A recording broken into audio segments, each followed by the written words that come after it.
Okay. I think that should be everything set up. Hello, hello, hello.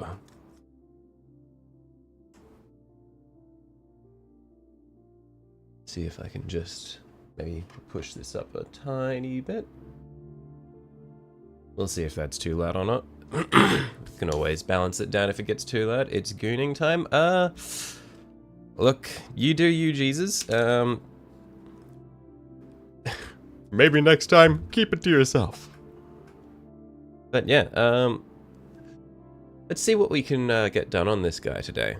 Because we made a lot of progress last time, but also that was doing a lot of the base layering, and I feel like that is the fastest part.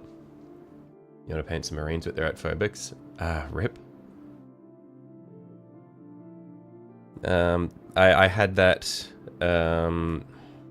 when I was interstate for my brother's wedding last year. I think it was last year. Yeah, last year. For like a week or so. And I was like, man, I want to paint some minis, but I just haven't got anything here. Because it's like, there was a lot going on, but there was some downtime where it was just like hanging around. And I was like, man, I need to do something. But yeah, I do get the feeling.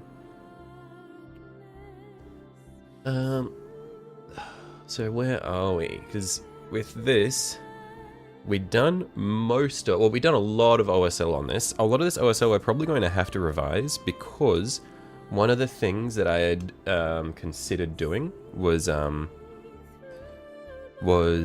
turning the frame of the knight itself into wood.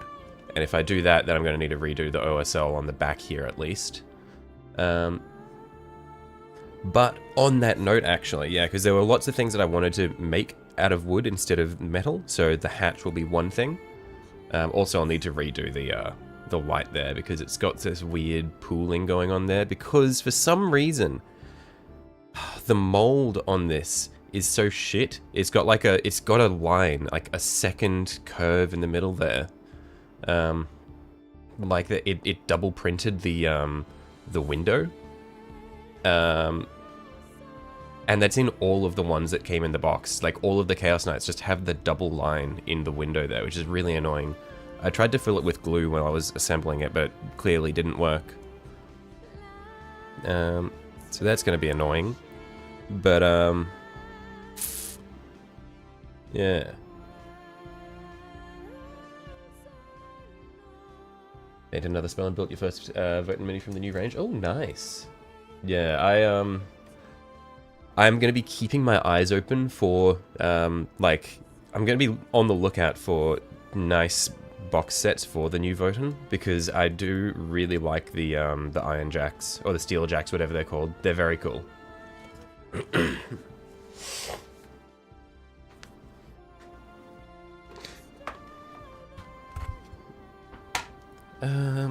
But... Oh yeah, also when I mentioned when I mentioned that I wanted to do timber texture, our Lord and Savior, Twisted Nerves, put out a oh, hang on, is the stream lagging at all? Because I'm getting a warning from YouTube saying that the output might be not great. Is there anything wrong with the stream, or is the quality for... Oh, whoops. I just realized. Man, I was not prepared. I thought I was prepared, but I was not. One sec. Tell me that the chat's not there, gamers. Damn it. Not lagging at the moment? Okay.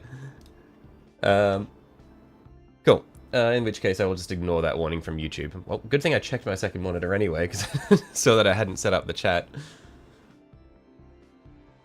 Anyway, yeah, Twisted, was so kind as to post some more samples of his timber texture, like for the timber grain.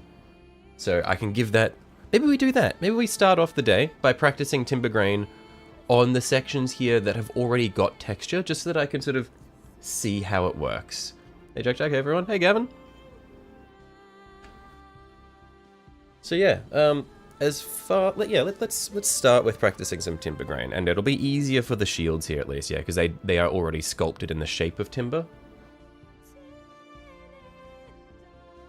And then from there we'll move on to the hatch, and then once we get a feel for the hatch, then we can move on to the really thin and fiddly bits like the frame.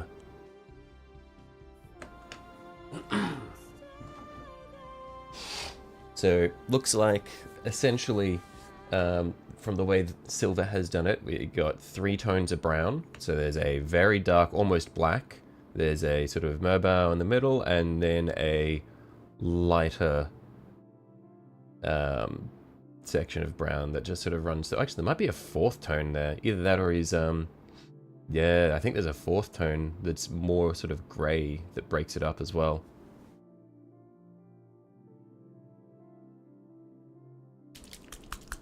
So we've got, this will be our sort of dark, but not super dark. How does it compare to the Rhinox hide? I reckon the Rhinox hide will be our almost black.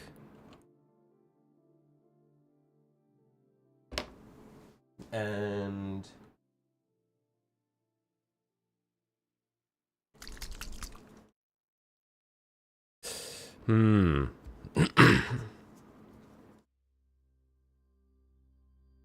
I think for our lighter, I don't know which of these would be better. I feel like this would give more contrast, might be nicer. Because I think if I use this, oh, actually, yeah, I think what we'll do, hang on, I'll pull up the image that Twisted shared as well, so I can sort of show you guys what I'm talking about. If I go to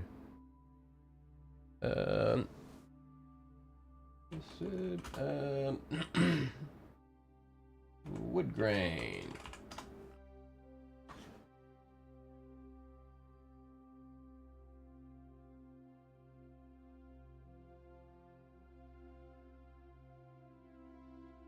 Okay. And if I go into my downloads, yeah, because this is what he's shown us here as a sample. Okay, let's just find a nice little place that we can set that off to the side.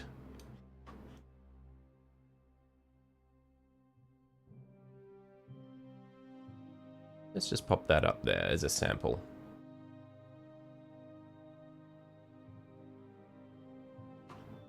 I'll pop that over there.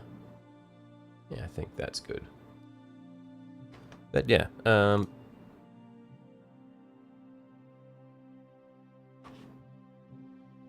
essentially, there's 3 or 4 different browns we've got going in there. We've got our super dark for the lines between the boards. Then we've got our main color for the darker boards, and then we've got our light color for the grain, and then a sort of mid-tone that knocks back sections of the grain. I think that's the way it's sort of structured there.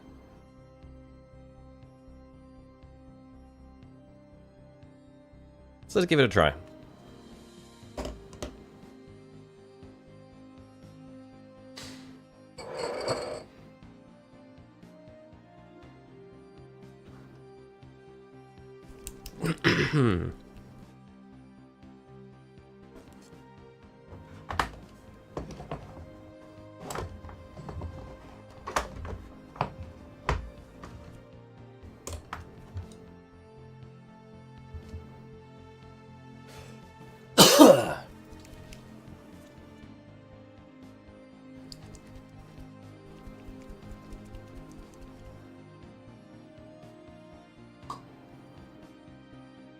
So I think probably the way we'll do it is I think I'll start by coating the entire boards with our dark primary color for the the dark primary color, and then we'll break them up with the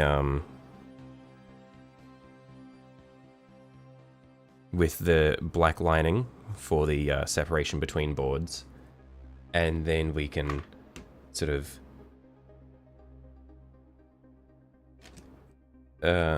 we can introduce the grain with the lighter ones. Because it looks like the darker ones, since it's hardwood, the grain isn't as noticeable. I think that's the sort of feeling he's getting. It looks very, very convincing. I might honestly need to blend the Rhinox hide, which is our absolute darkest, with a little bit of black or something, just to really sort of distinguish it from the other colors, or from the other browns, but we'll see. Can I zoom this in any further? I cannot.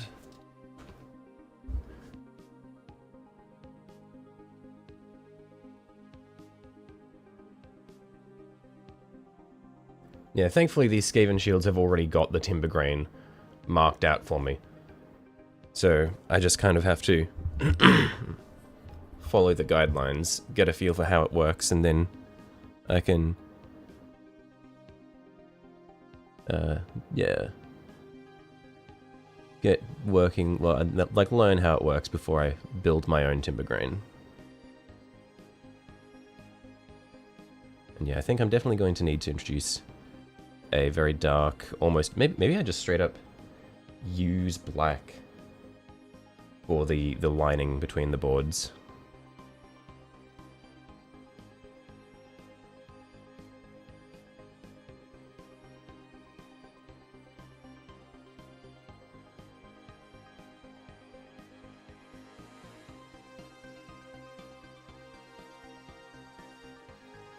Just need to figure out where my comfortable spot is here so that I can get the focus right for you.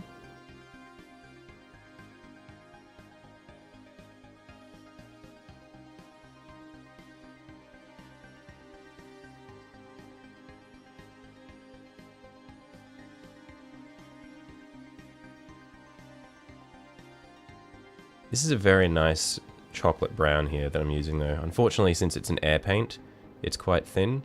So I'll need a second coat to cover over bits like this bit where the metallic has gotten on the rim of the timber.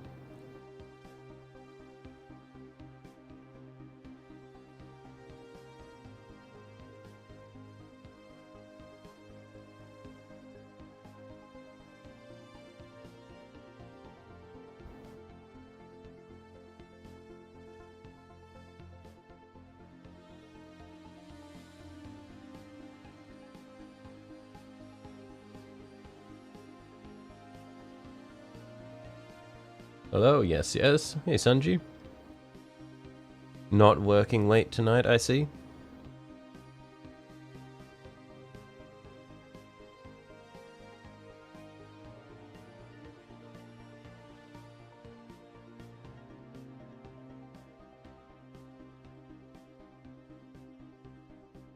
Where have I put the focus on my camera here? Okay, this is where I've got the comfortable angle. Let's pull this into focus.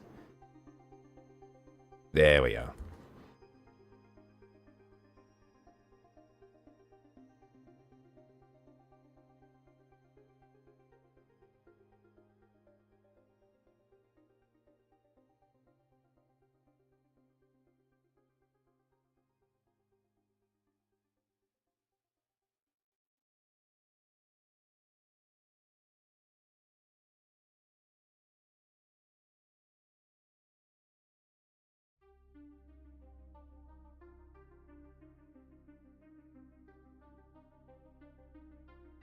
Okay.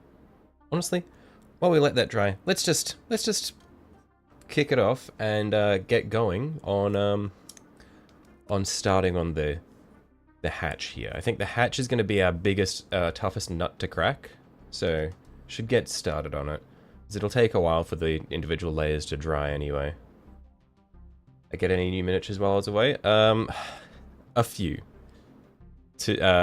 My Eldar list has packed out a fair bit. I think I posted a few weeks ago in the Discord. I did put a photo of the base for the Avatar of Cain that I threw together. the Avatar of Cain is so cool. Unfortunately, he got fucking obliterated when I fielded him on the table that one time, and it was quite sad. But it's such a cool model.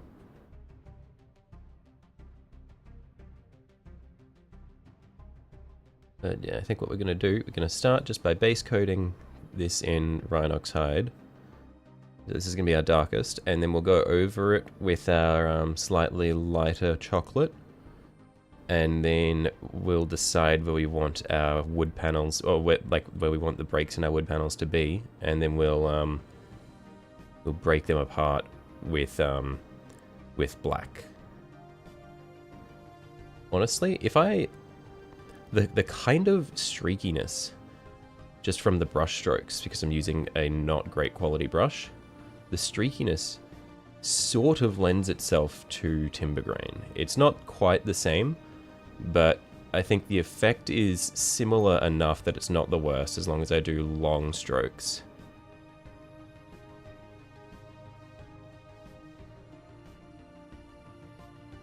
This is very dark at the moment, but we're going to work some lighter tones through it. Wraith Knight made an appearance last stream. Yes, it did. Lore accurate Avatar of Cain, true and real. Did I mention in the Valador book, which is meant to be the best, it's meant to be one of the best Eldar books there is, one of the ones where the Eldar win for once. Did I mention that in the prologue, the Avatar of Cain has died off screen? The prologue of one of the quote unquote one of the best Avatar, or one of the best Eldar books there is in the setting, the Avatar of Cain has already died off screen.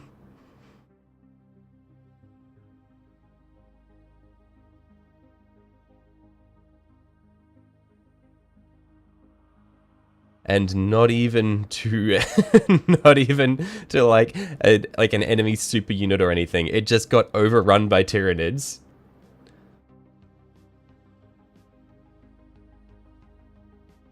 That's all Knifeear gods do, is die. Yeah, true. Is that the one Nurgle kind of kidnapped? Look, that's Nurgle's wife. Like, look, let him have it. Look, he's happy. She's alive. What more could we want?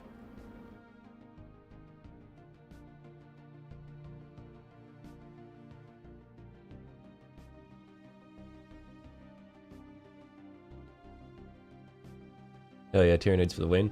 Yeah, although in that same book we did get a tabletop accurate Wraith Knight or Wraith Guard moment where a squad of 5 Wraith Guard one-shot the Stormlord in one round of firing, which was quite amusing.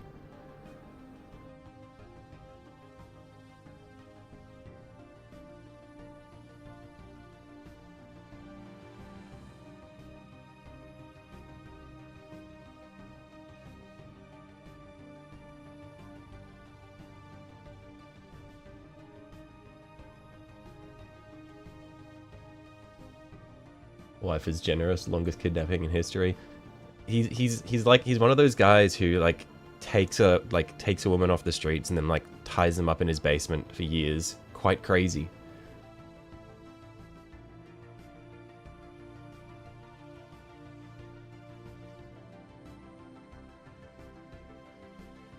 Feeds her all of his home cooking.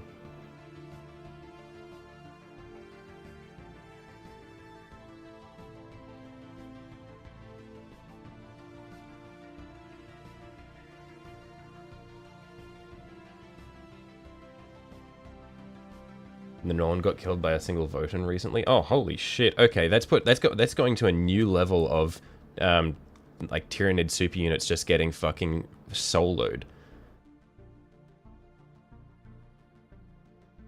Because like the Swarmlord in the Eldar book, or in Valador, showed up a few times because there were multiple Swarmlords, because it was like basically the book opens with I I don't know. I don't remember which Hive fleet it is. I think it's Kraken. It's either Kraken or Leviathan. It opens with that Hive fleet while it's invading Craftworld Eandon and eating everyone. And so it's got a Swarm Lord at the time there. And then later on, the majority of the book focuses on both Craftworld, Kraken, and Leviathan, like trying to merge together on a certain ex-Maiden World planet. And then both of the fleets have their own Swarm Lord there. Wait, do both of them have a Swarm Lord? Maybe only one of them. I don't remember. I think both of them have a Swarm Lord, and one of them gets one of them 1v1 or gets dies in a 1v1 to the Avatar of Cain, and the other one gets one shot by Wraithguard. I think that's how it goes. I think the most respect I have seen given to a Tyranid super unit in the books thus far was in the third Farsight book, where Commander Farsight just gets absolutely fucking bodied by the Swarm Lord, and also it beams. I think it fucking shouts a manta out of the sky. I think it's a manta.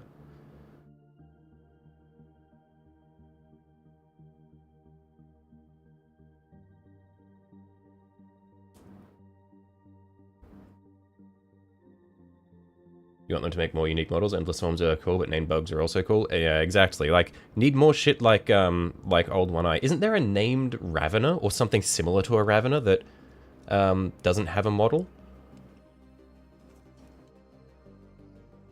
I feel like Raveners are underrepresented. They're so cool.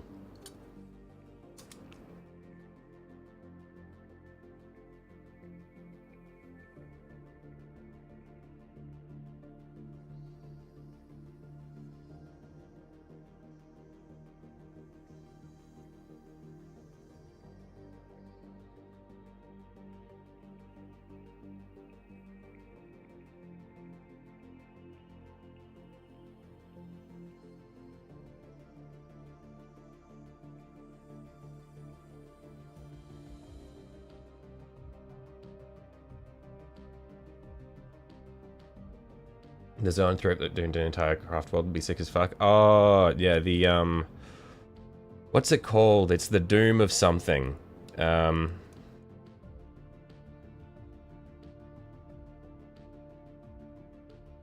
forgot the name of the craft world, but yeah.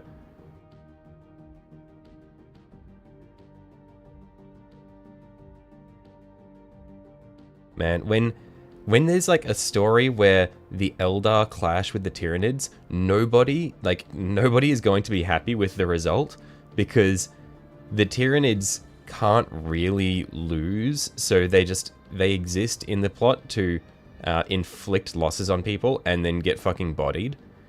And the Eldar aren't allowed to win. They exist in the lore to lose to everyone and be really sad. And so, if an Eldar craft world clashes with the Tyranids, it's just guaranteed that a bunch of characters that you like are going to die, and this craft world is going to get absolutely bodied. And then the Doom of Malantai, and then the Tyranid fans are gonna be like, oh, come on, why did the Swarm Lord have to die like that? Eldar are losers. Wash your mouth out, Bob. Eldar, okay. In a literal sense, they are chronic losers. I will give that ground. They are doomed to always lose. But they're so cool. Come on. Sex-obsessed wackadoodles? Not anymore. They've changed. That's the Drukhari now. The Eldar, they understand that their grandparents might have been a little bit too freaky. They've seen the sins of the past, and now a lot of them have just decided to be gardeners. Oh man, speaking of okay, that was one of the really fucking heartbreaking things about reading about the Eldar book. Fucking I have said the name so many times already. Valador is in, so because the prologue is all about the craft world being, it's all about Eandon being overrun by Tyranids. And like we all know, like, because Eandon is the craft world where like a huge portion of it is purely just Wraithguard, and it became that way after the prologue of the book, where they got fucked up by the Tyranids. And the prologue is just like showing, like part of it is from the perspective of a spirit seer on the front lines, who she's basically just like watching as the endless tides of Tyranids are just washing through the craft world, and she's essentially just going and taking soul stones from dead civilians who are like potters and like regular people, and just putting them in Wraithguard and like pushing them out to fight again. So it's like so many of the warriors from Eandon are just civilians who were like dedicated to civilian paths. It's quite sad.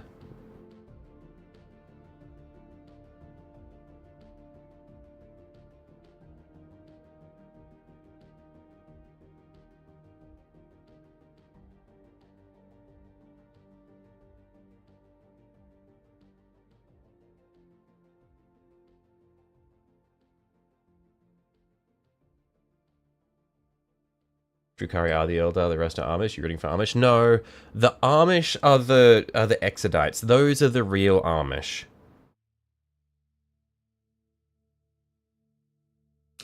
Sensible Eldar craftworlds would be spamming Wraithguard in anticipation of Tyranid attacks. I think the thing is, Wraith units, Wraiths seem to be kind of taboo, because you're literally taking the souls of the dead and then like and making them fight again. And the whole point of like the whole idea is, when you die as an Eldar, your soul gets put in a rock, and then they take that rock and they put it in the heart of the fucking of their craft world for safekeeping, so that you don't have to get eaten by Slanesh and be doomed to eternal damnation. But what they're doing with the Wraith units is they're taking that rock and then they're putting it on the front lines and making them fight again. So then if they die, that rock dies. They're basically they are dooming those people to eternal damnation by sending them back out there. So it's very much a taboo. But Craftworld Eandon is like 70% dead people, so they don't really have a choice.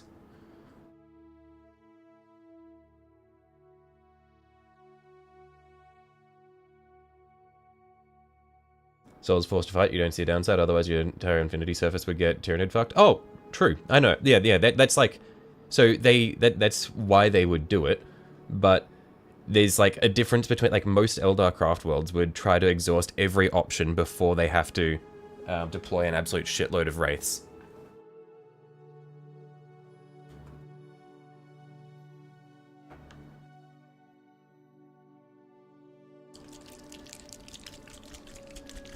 Isn't Eandon all dead now, or are some alive? You forget. I don't know if Eandon has much lore other than Valador or not. At least at the end of Valador, it's popping off. A vast majority of them are dead. It's like, it's really sad, because it's like going through, like, there are scenes where, which follow, like, characters going, like, walking through the craft world, and most of it is just deserted, and then there are places where, Wraithbone is just growing out of control, and it's like overtaken some spirit stones that were never recovered from the previous battles, and so there are parts of the craft world which are just haunted forests of Wraithbone. But yeah, it's something crazy, like over 60% of the population is dead, and so massive chunks of the craft world are completely abandoned, and then there are just like there are population centers where the remaining population live together, and then there's like a whole city-ish sort of place of the dead where it's just a bunch of wraiths who refused to have their souls be put back into the Infinity Circuit. They just sort of walk around like zombies, just sort of repeating daily tasks. Wraithbone? Oh, you mean the composite material? Sunju.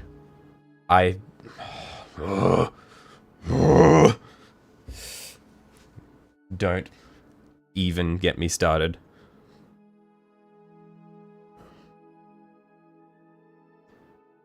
Time for some enterprising young road trader rob them and acquire all their ardent weapons.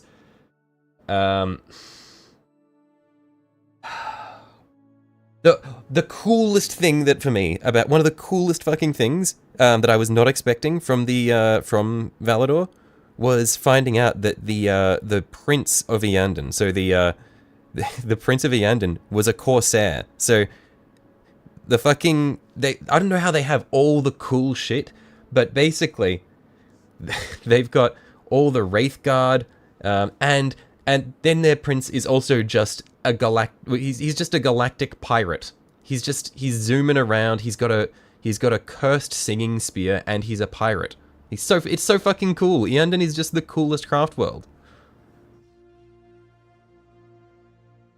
You come back to my community, and all you hear is Jack. Come on, Gavin.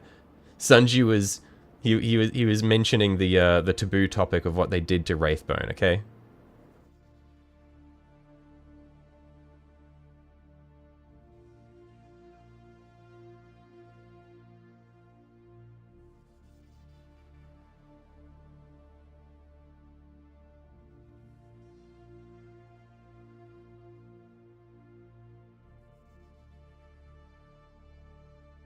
Okay, I think maybe I just need to use actual just black, because the brown here isn't really fitting.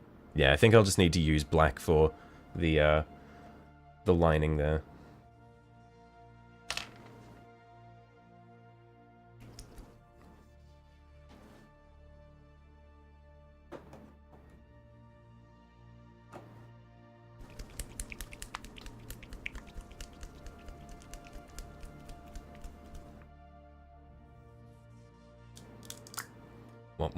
Nid stay winning. You say Nid stay winning, but they're not allowed to win in like any of the books they appear in.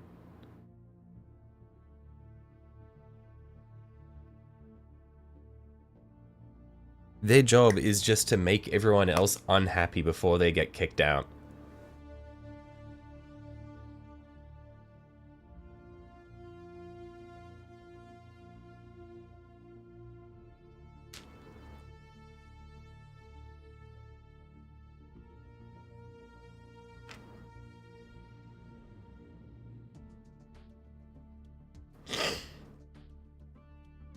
Only in the books behind the scenes they're doing bits. Yeah. But I mean, you want to see the stuff in the books because the books are where you get the most like comprehensive writing.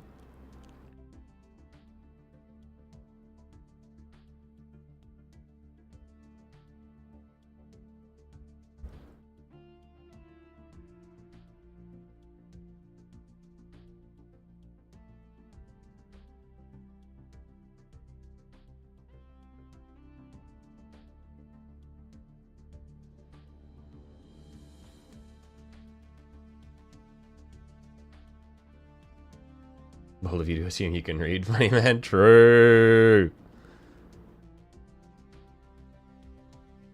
I mean, that was my problem. I wasn't sort of consuming the books because I couldn't read, but I discovered the power of audiobooks while I build minis. It's crazy.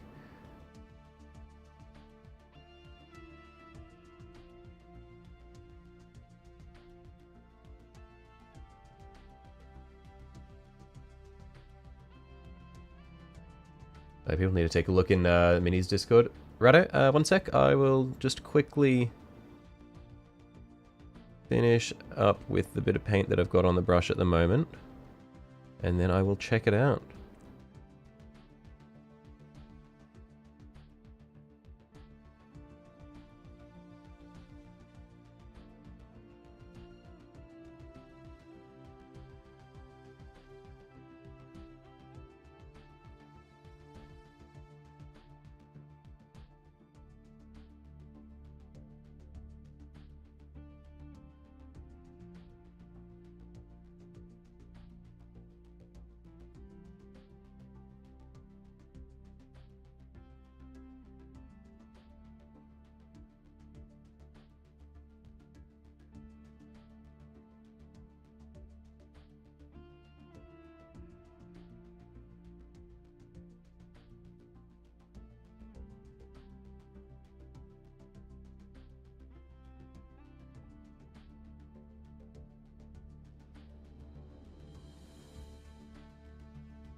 So Shelly, when are you getting a Titan for Eldar?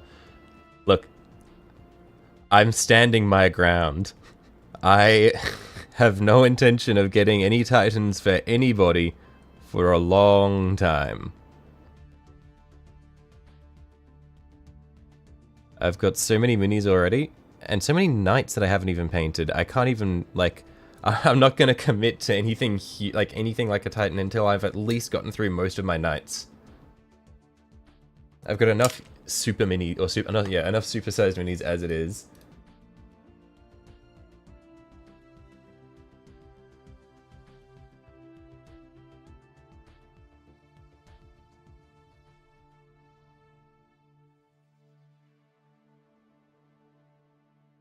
And so it starts. Oh, that is a big man.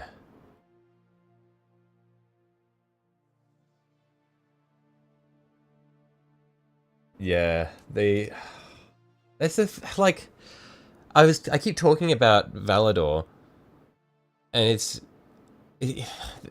so, like, the Valador is such a good book. And it has Eldar Titans in it as well. It's got everything. Is it possible to shrink the overlay and make the painting slightly bigger?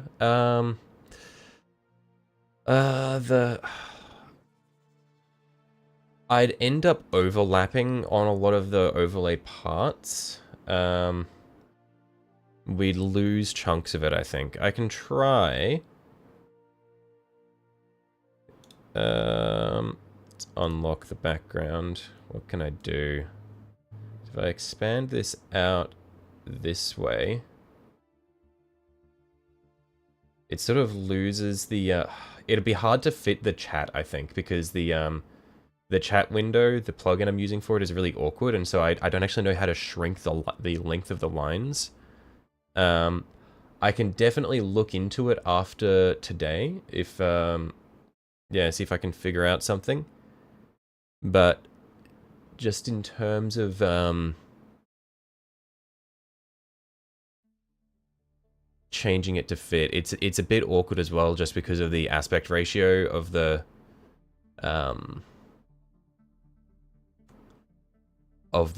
camera scene as well. Yeah, I reckon I'll look into it after today's stream, see if I can figure out something. But I remember fiddling around with it for a while when I was first setting up the overlay, and this ended up being pretty close to the best I could do without having the chat overlap on the camera, because I don't want to have any of the other elements on the camera view in case I want to take this for a video.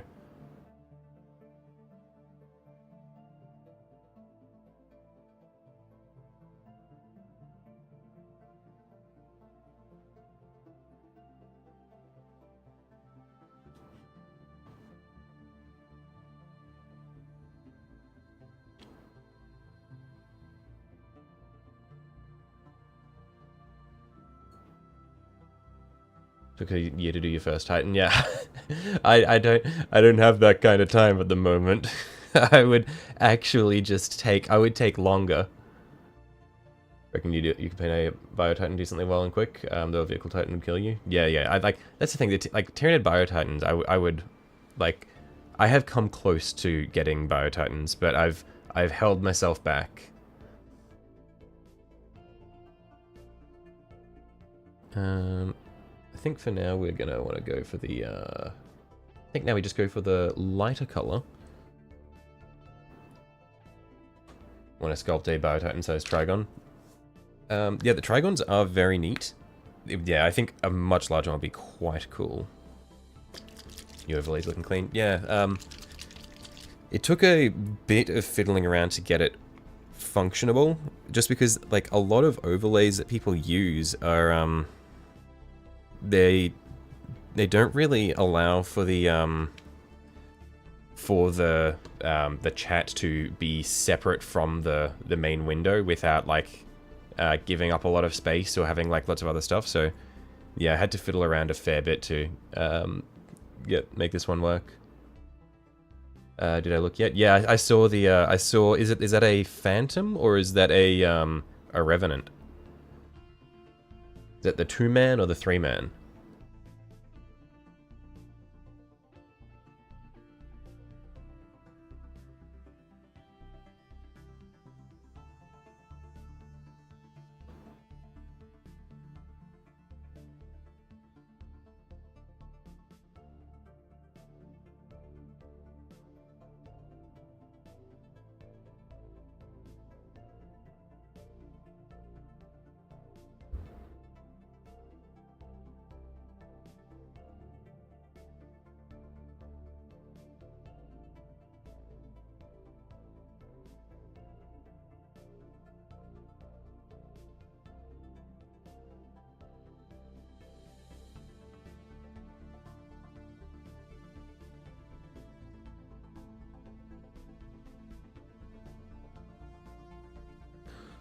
I think this paint might be a little bit thin for what I'm trying to do.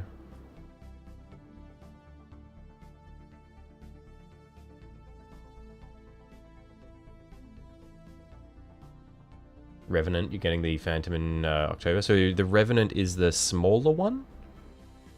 Or is it the bigger one? Because one of them needs to be piloted by twins and the other by triplets.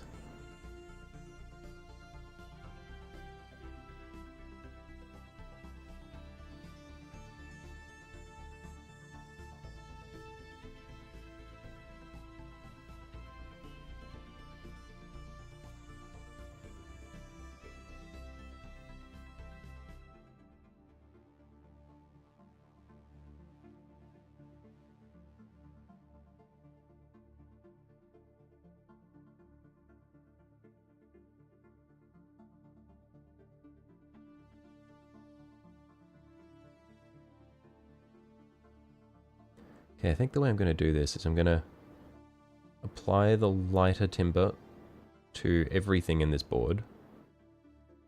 And then I'm going to have to come back through and panel line it back.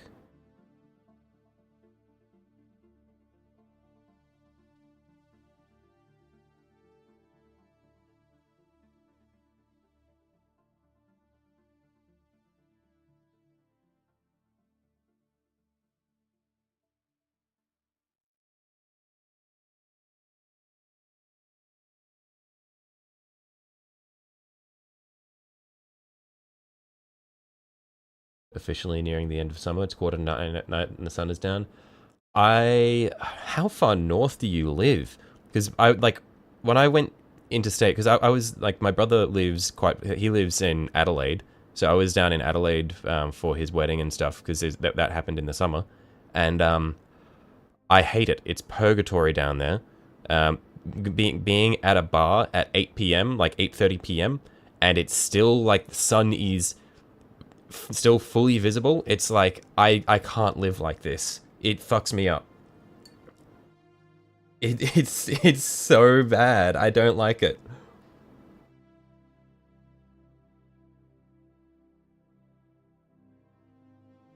Smaller of the two and only one pilot. Oh, right, sorry, yeah, the Revenants, they're not piloted by twins. They're deployed in twos usually, and they'll have twins pilot them. That's what it is. Because it's the Wraith Knight that's generally piloted by twins, but one of them has to be dead.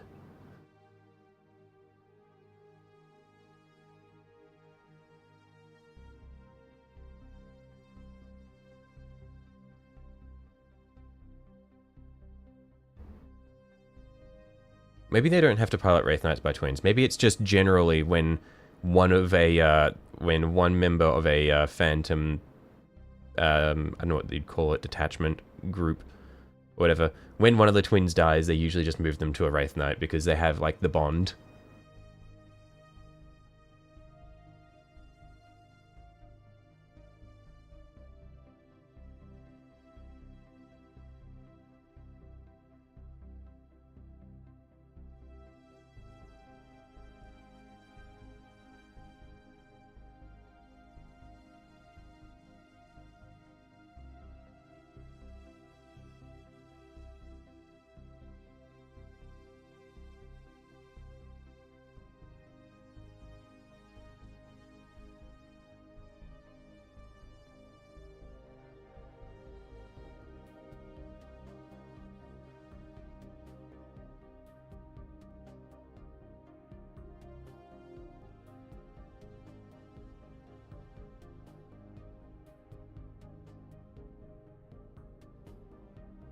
think maybe the way to go with painting timber is I maybe start from the lighter sections and then paint the dark over the top.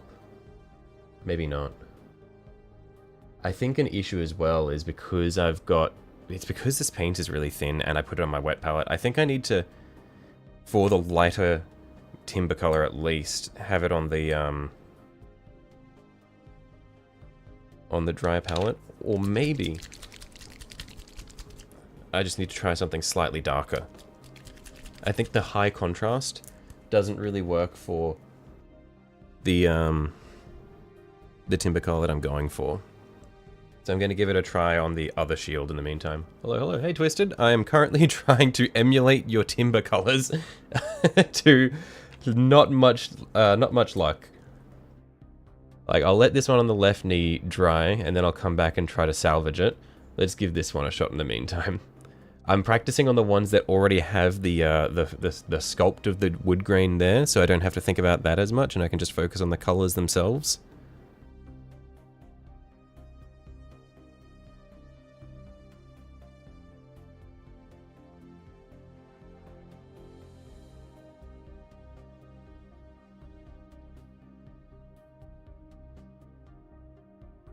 So glad it was of use. No, it is very nice having a solid reference like that. Thank you.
Yeah, these lighter grains, I don't know what it is. I really struggle with these lighter grains. I don't know how you've managed to execute them so well. I'm sort of... Oh... I think maybe the big thing is getting the lighter color down and then knocking it back a little bit with a darker version.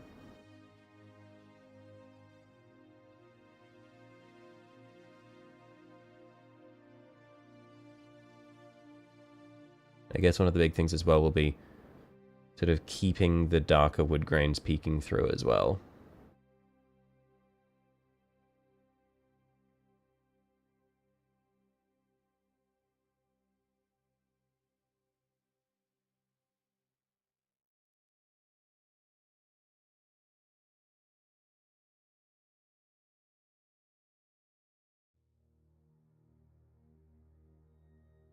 Just posted a quick short, not your best video but quality, but it's a peek at the wall site you've been working on. Oh, righto, yeah, I'll check that one out in a bit.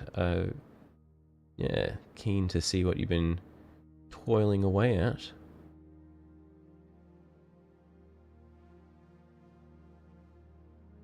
You played Warhammer Fantasy? I have not played Fantasy. I've only played 40k.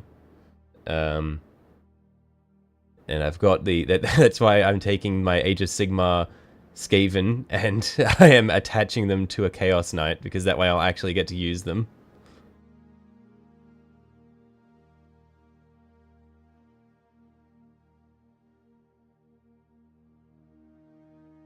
Yeah, I think that's probably better than what we managed on the first one. So let's come back here now, this is dry.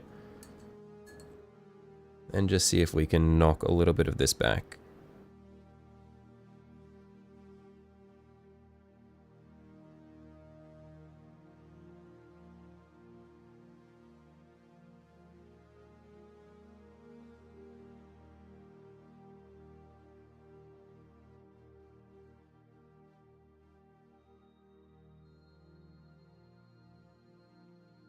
Oh, that's way too watery. Yeah, I think for these timber colors, I probably want to put them on my dry palette, just so that they don't water down too much.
I'm not feeling it. I feel like I've definitely made a mess of this one so far. See if we can salvage it.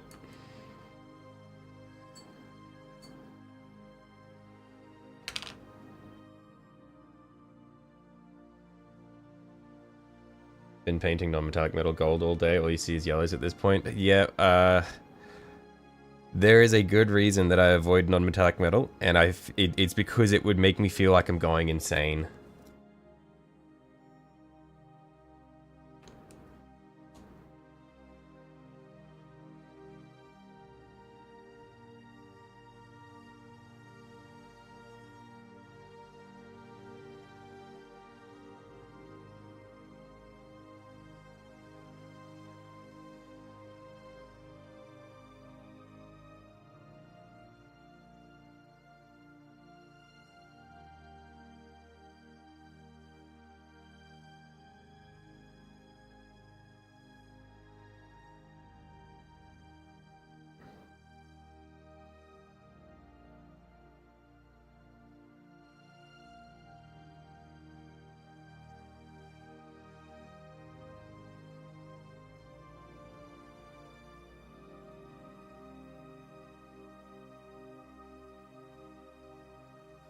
Ooh, hold on, hold on. This might actually be what we're going for.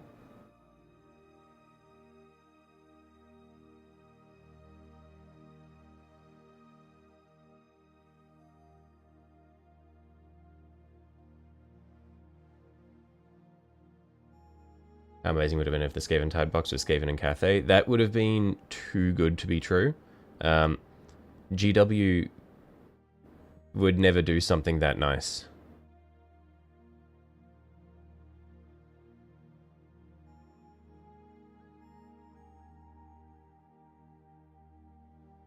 Because that would stop people from buying separate boxes.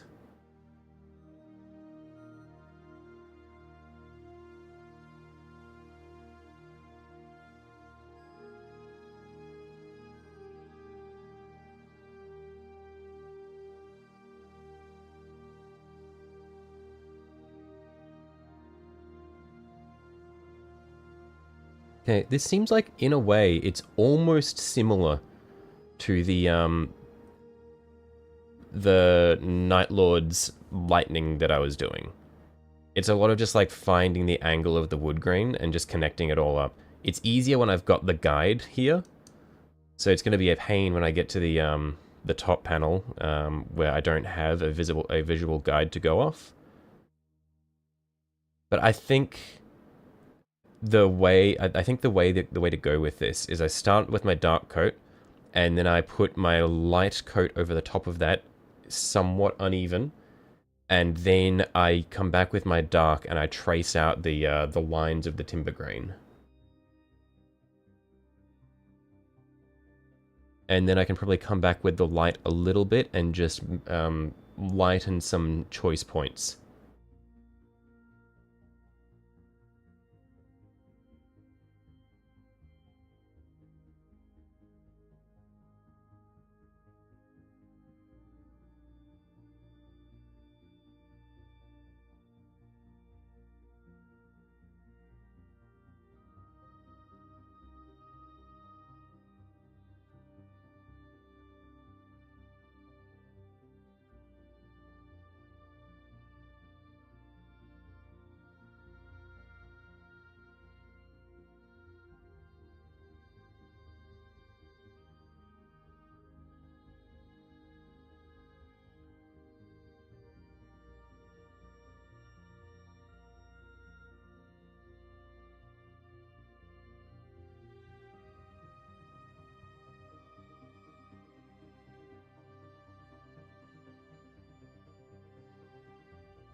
think I let that dry, and let's come back over here.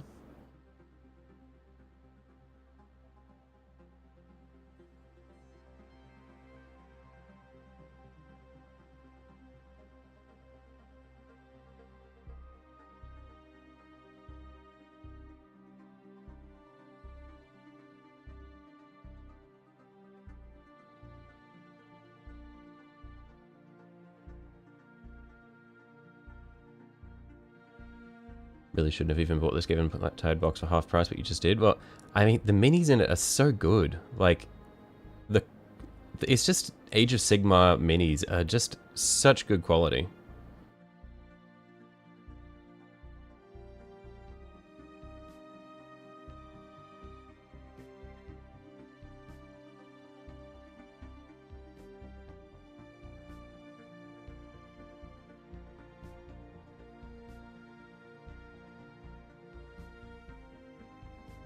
And also, it's the Skaven. Like, you can't not buy the Skaven when you see them.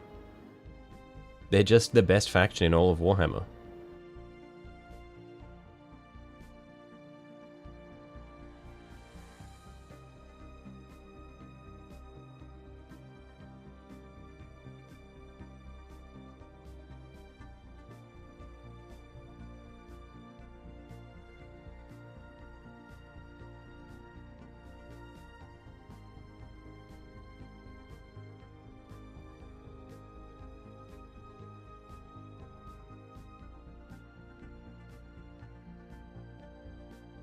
Honestly, I reckon I'm happy enough with this to stop fussing over it. I think it's a little bit too fucked for me to salvage anything beautiful. But it's also in an awkward enough spot that it's not super noticeable. So unless someone's looking straight at it, they won't really notice all of the sad imperfections in it. Because it's going to be like at this angle anyway. I'm more happy with how the round shield is looking.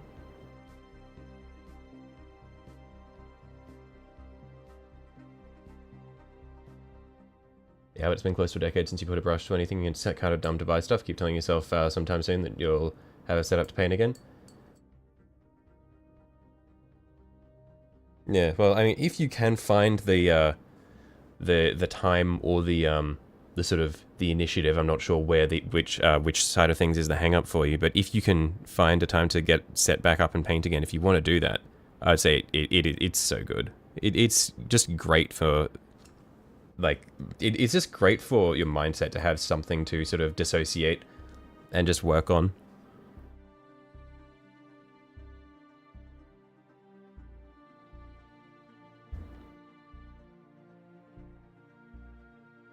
Would dry brushing not work on the wood grain, or is it flat?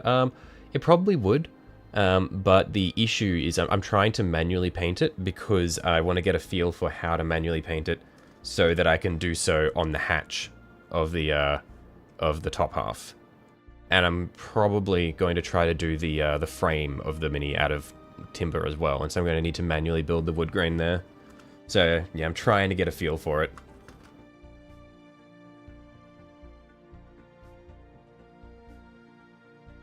Makes me feel any better. It looks as dingy as you would expect it to be, considering its placement. Awesome. Thank you.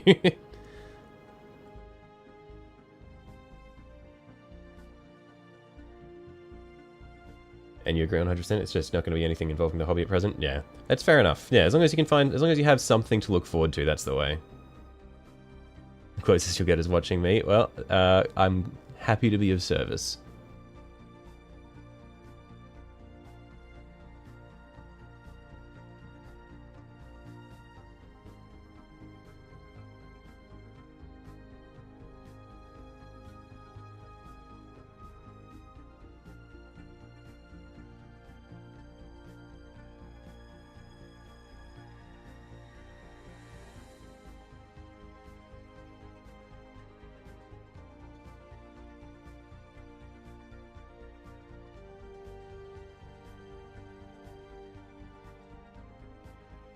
I'm wondering if hitting these with Agrak's Earthshade once I'm all done might be all I need to sort of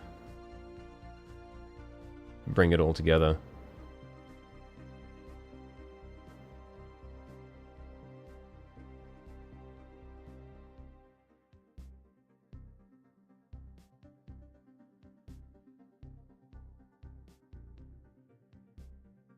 Probably won't work as well for the flat panels when I get to them, as there won't be any recesses for it to really work its magic in. But it might be all I need just to really define the timber grain, at least for the shields here.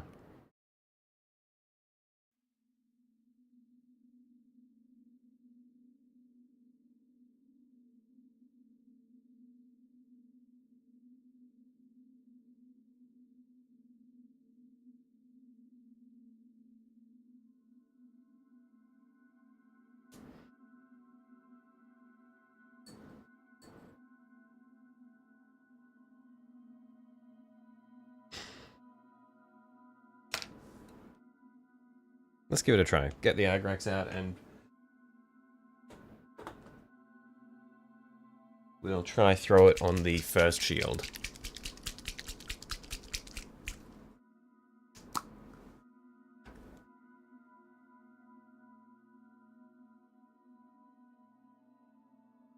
And then I think another thing will be seeing if we can... We'll need to redefine the borders between the two planks.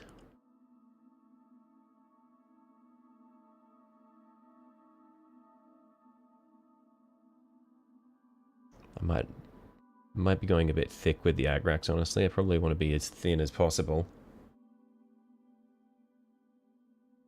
Although it does quite... Yeah, I think the thinner version of it does quite well. It sort of masks the more gross borders between the different colors we've got there.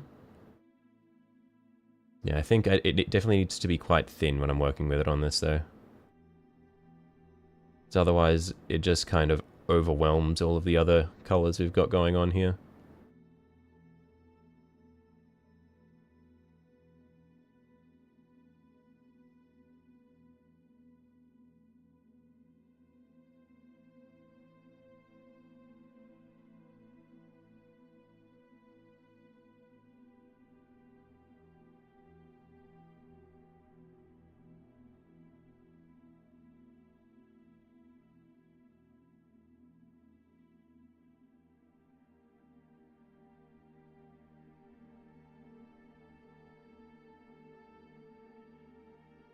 Yeah, I like it.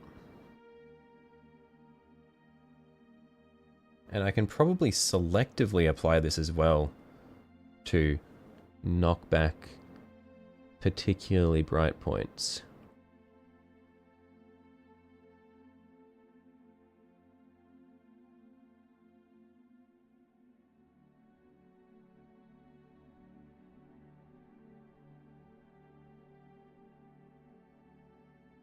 And maybe if I put this on before I come back through with my my dark tone, it can just sort of help level it all out.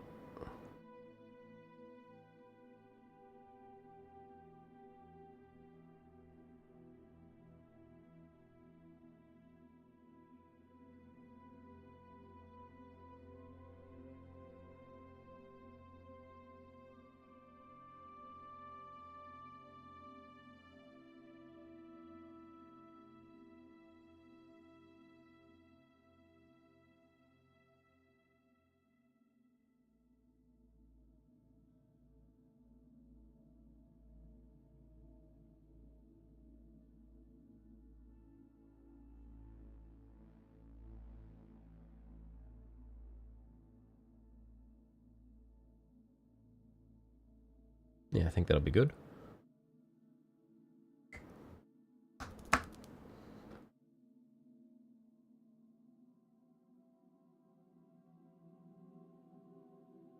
So I reckon we'll let that dry.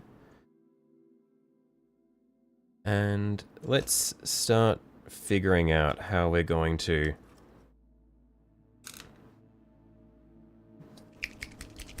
do the grain on the main panel. So this is going to be the tough one. And so I'm thinking that what we're going to do is we're going to sort of sketch out the general shapes of our wood grains with a big and kind of messy brush. Hopefully, let's get the brush dry enough that it doesn't run too badly. It's pretty thin to begin with. So the goal is mainly just going to be marking out where our grains are going to be.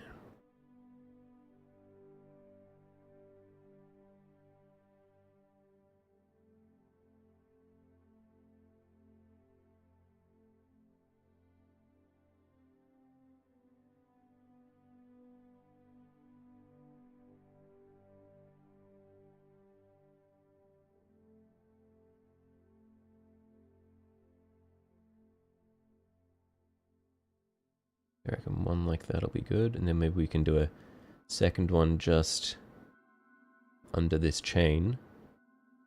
It sort of builds its way up.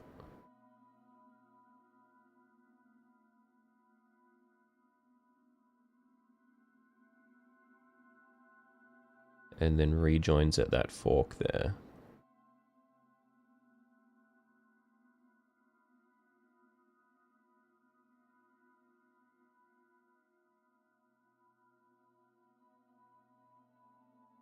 I think there's going to be a lot of layering.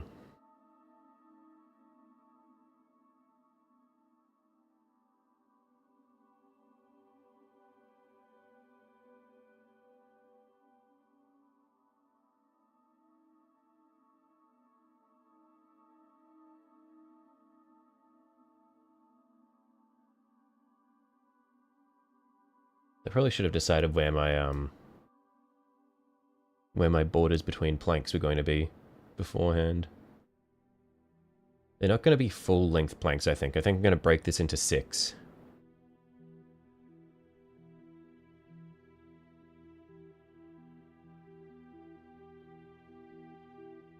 Yeah, maybe that's what I should do, is I should figure out where my boards are going to be before I continue.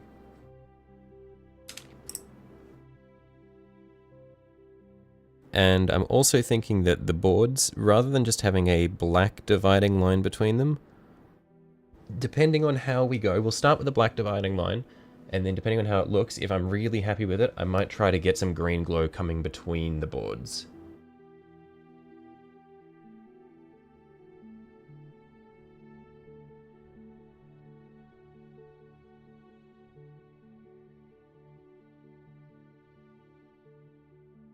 Now, normally I would go for a super straight line, but I think that we want to have more of an uneven, sort of gnarled seam.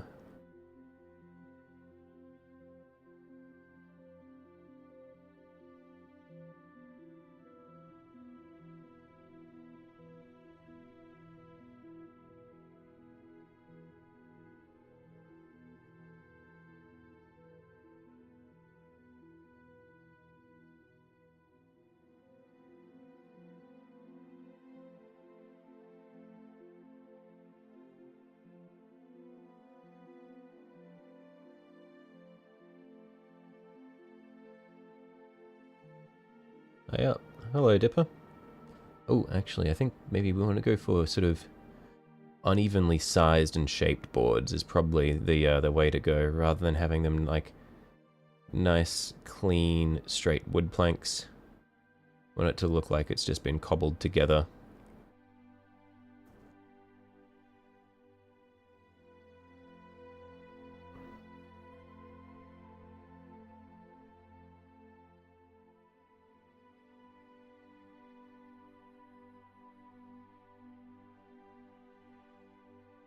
Yeah, that being the case, I'm actually going to come back through and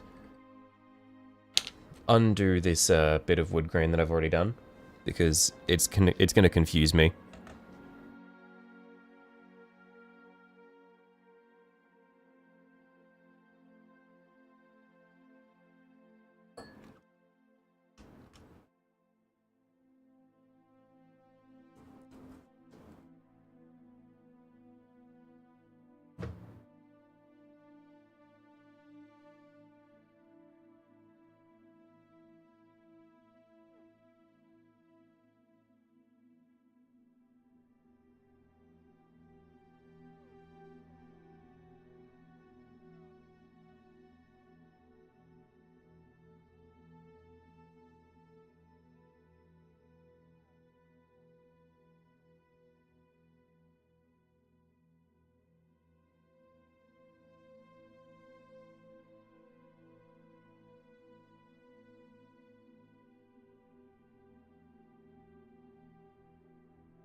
Okay. Yeah, I need to figure out the pattern for my boards first.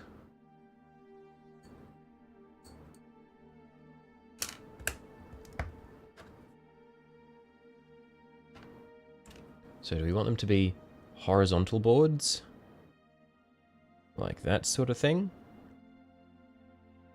Or longer vertical boards? I feel like we could go either way.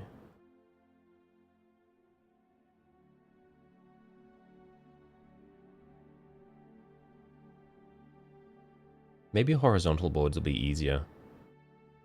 Yeah, horizontal will actually probably be a decent bit easier.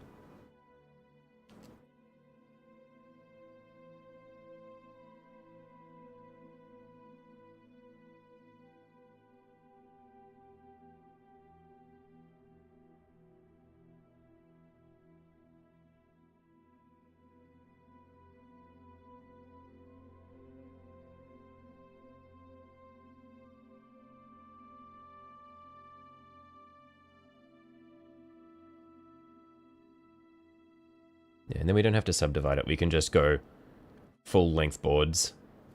I reckon that's what we'll do.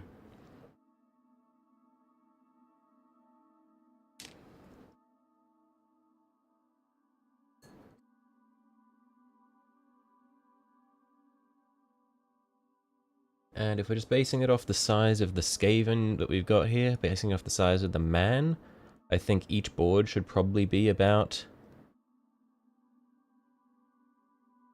maybe this wide or so. I think that sort of width of board is probably what we'd be looking at.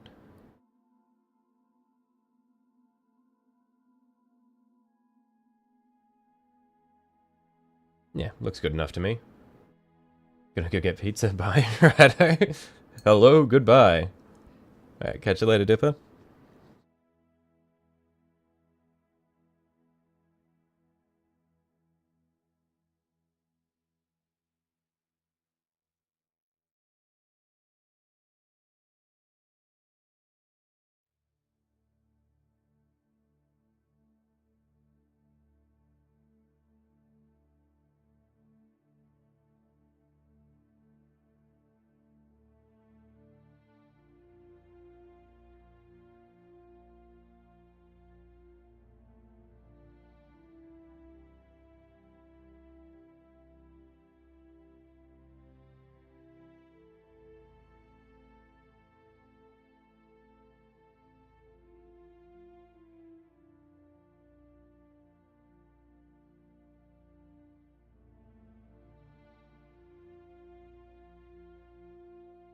Varnish is on. That's why you didn't get a gazillion bits of dust trapped in all the varnish settles, right? It can be quite frustrating.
Yeah, I'm gonna need to repaint these chains once I'm done with the timber grain.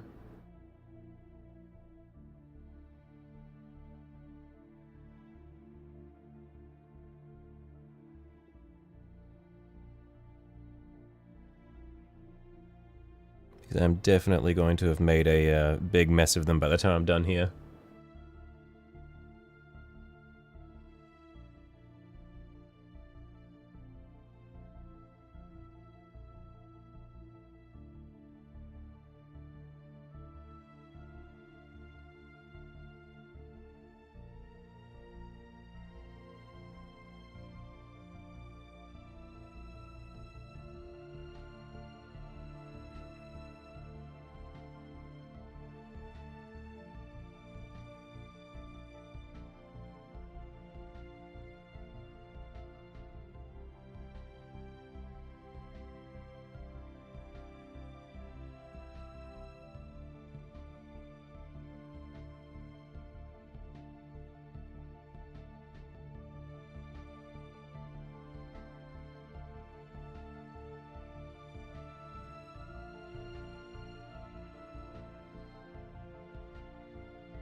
Okay.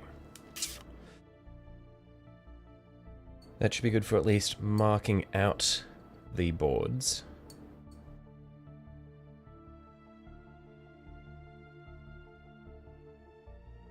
So now I just need to do the painful part of building the wood grain.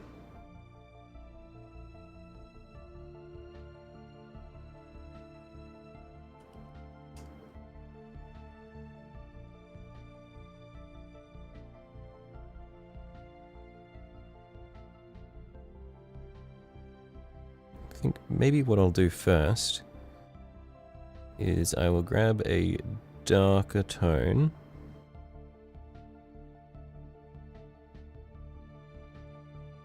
And just mark out a few deeper grains running across each. I don't know if this is going to necessarily show through or not, but if it does, then I think it could work nicely just as an additional layer underneath there.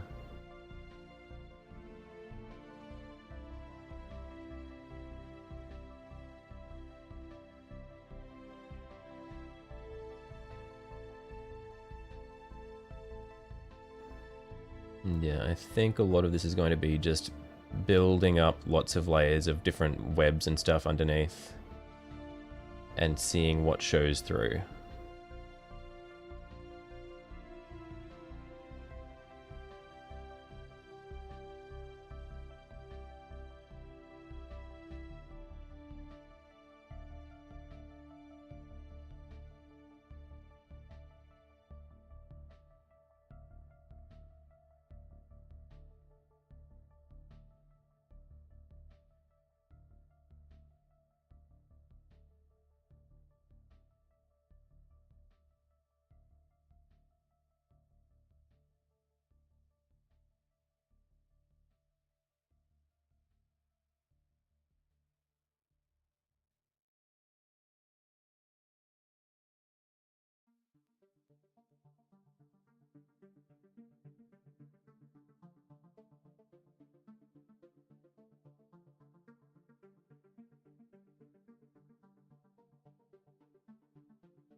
And I might actually introduce some of just the straight black as well underneath all this, just in parts. Because even though I used straight black for the divide between the boards, I'm going to keep the board divides pretty much just clean and clear. But then for these parts in the middle, I might just have some black undertones that I'm going to then cover over just to make some darker points, see if that works.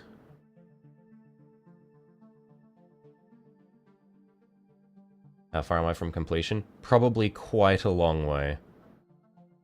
Yeah, I'm just eyeballing this actually. I think this color that I'm using for my my spiderwebbing textures underneath probably is way too close to my base color anyway. So yeah, let's skip this step and just go straight to the little black streaks that I was thinking of doing.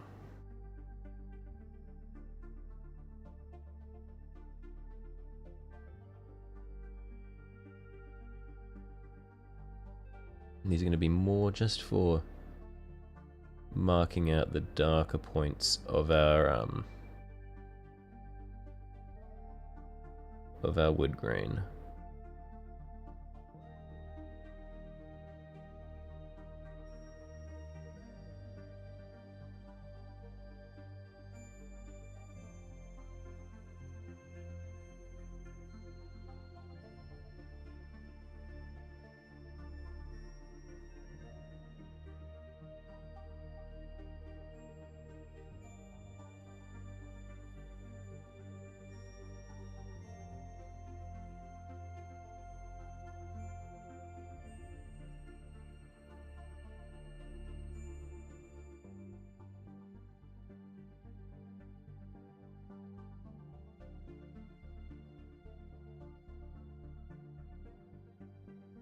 And I think when we go over this with our chocolate brown, I think it should knock it back a little bit, but still keep some of the suggestions that we have from this this darker tone.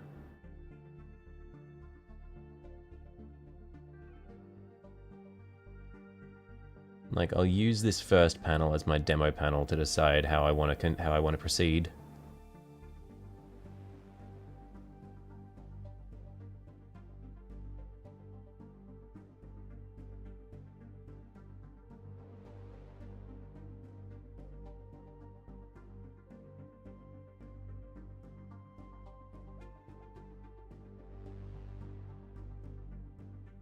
I think this is one of the big things as well, is I need to remember to run these patterns right to the edge of the board, because the timber grain would wrap around the entire lot. The board's been cut off halfway.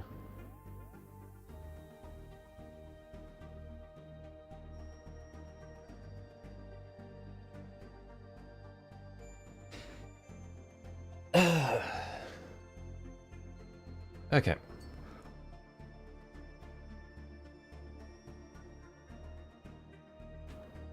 So now, with our chocolate brown,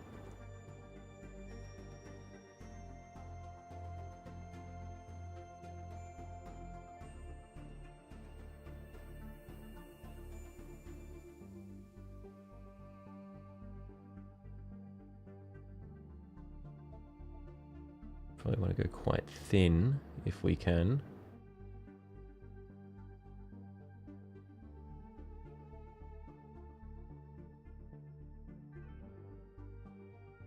Yeah, too thick here, so I'm going to get a little bit of water.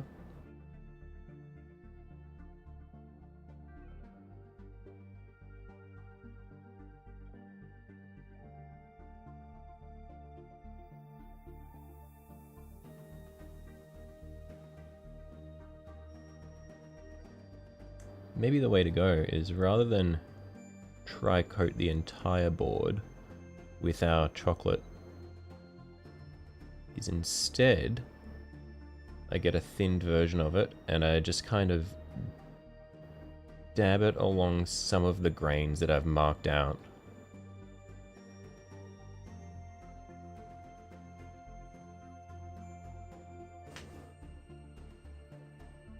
Yeah, I think that's probably what I should do instead.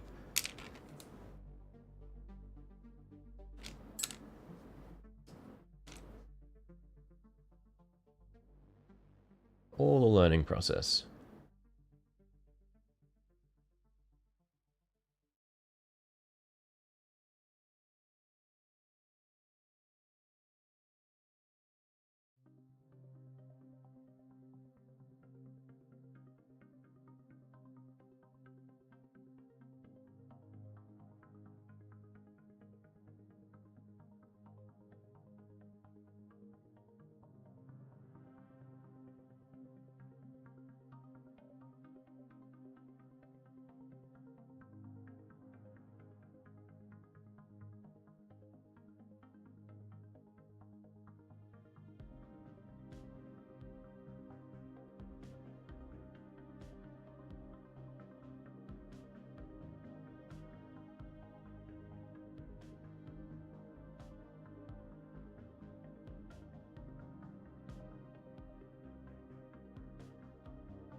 Yeah, I think these lighter colors are probably going to actually be the most important part of getting the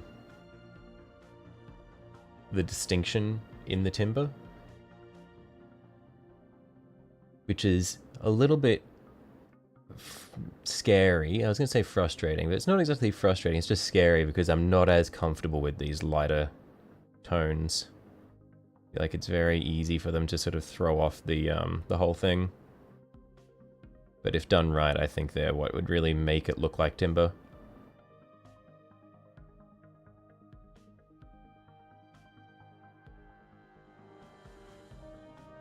Do not envy me right now. Oh no, this is fun. It's very different from anything that I have really sort of tried to do before. And thankfully, I've got a very good reference to go off. But yeah, it's just a matter of figuring out how to execute it, because I can see what has been like what Twisted did with his timber grain. It's just trying to figure out how to actually place it in a way that looks believable. I think that's one of the hardest things for me, is trying to make something look natural.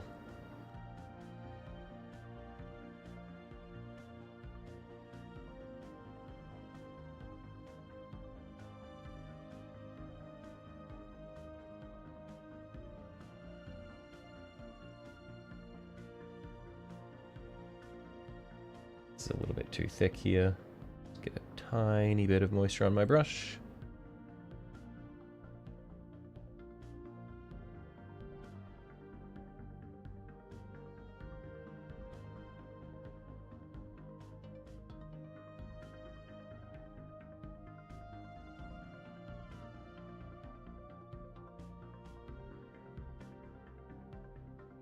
Is this wood real? Definitely not. As it stands, this is... I don't know if I could even call this wood at this point.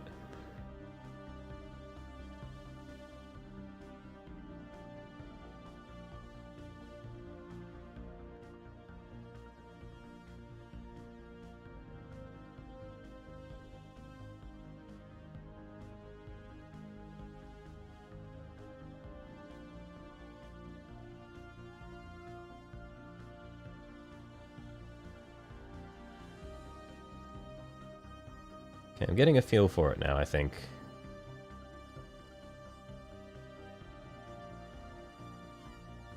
Yeah, okay. It's definitely about, I think at least for the way that feels right for me, is setting up the lighter wood grains. and then pulling it all back afterwards. I feel like that's going to be the way to go.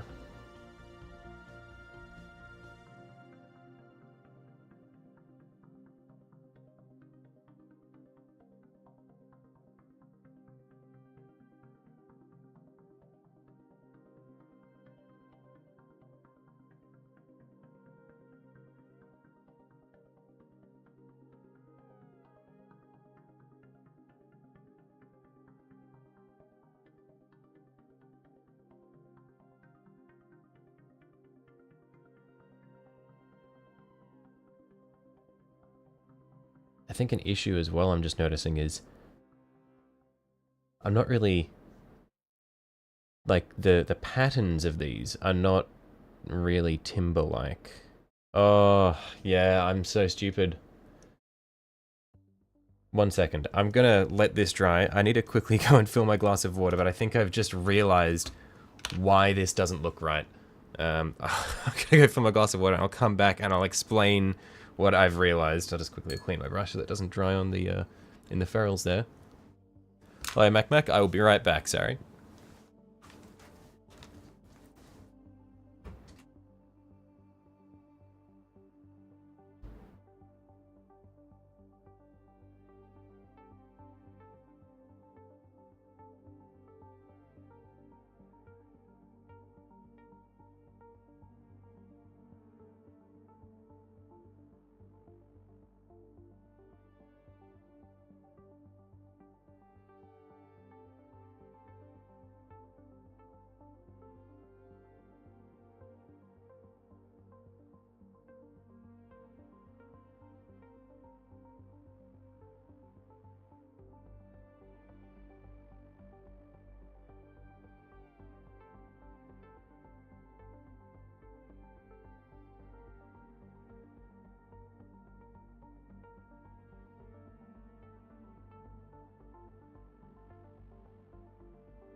Okay, I am back.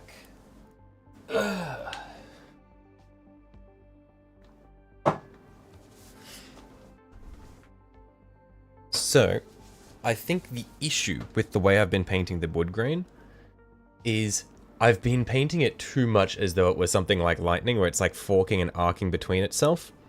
But that's not really how the wood grain wants to behave. Because instead of like going up and down and like crisscrossing like that, realistically, it's going to just turn in a set direction. So there will be bits where it forks off and splits, but it's not going to split in the opposite direction. So things like, I've got a lot of downward strokes, which means that I want to avoid upward strokes. I want it to all look like it's turning in the same direction. I think that's one of the big things that's making it not look great. And in sections where it's turned a lot, I can afford to go quite thick, because then it's kind of like a part where the we've got a flat section of the grain. It's just figuring out how to actually paint that now. So what I'll do is I'll pick up some of my darker brown and see if we can eliminate the bits of the parts where I've sort of got the grain going in the wrong direction.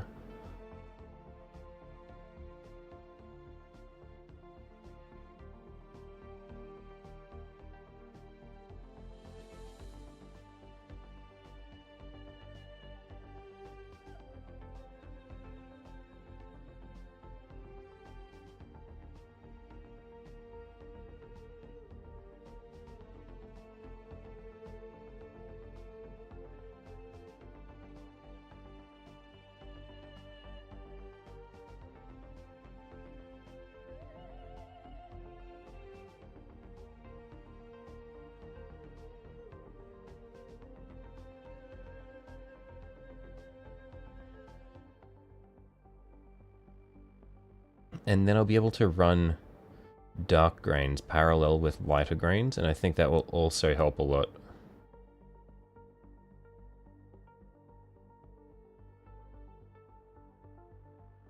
I think already just doing that makes it look a lot more like actual timber.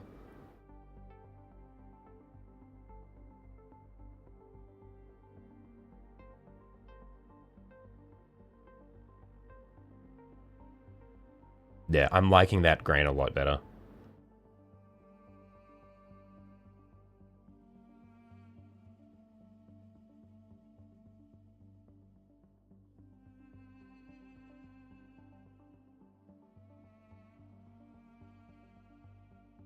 What army should you start? No Marines, no voting either. I know any answer I give you, you're gonna go, no, anyway. So Eldar. I'm an Eldar shill. You should build Eldar.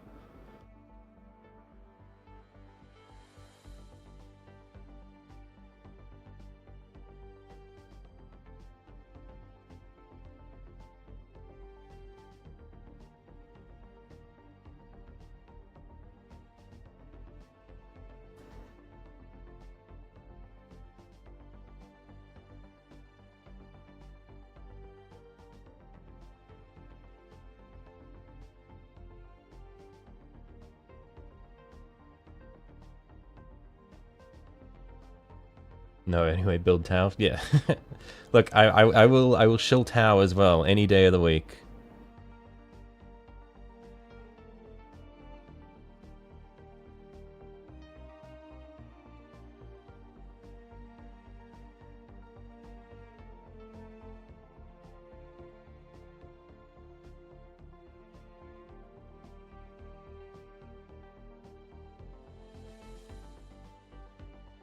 And you like the Wraiths, and you can use the little guys as bashing for your Necrons. That kit bashing Eldar and Necrons together is like the highest tier of blasphemy. Holy shit.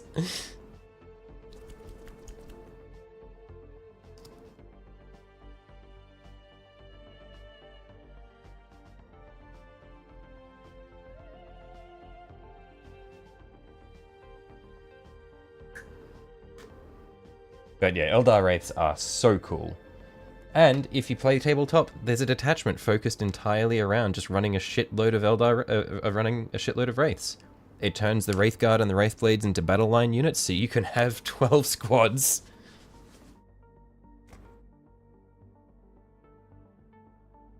And their guns are fucked.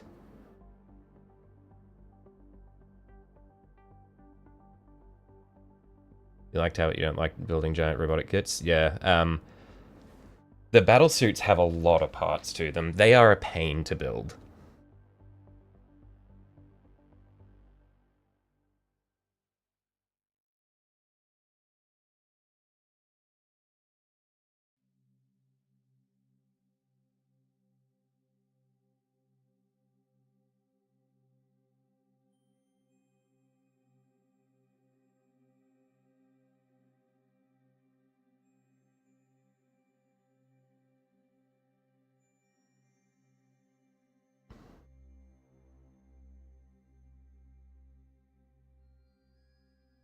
You back? What's happened? Not a whole lot. I think I may have figured out the secret to painting the wood grain, or at least painting it in a way that looks natural. We'll have to see how it plays out, though.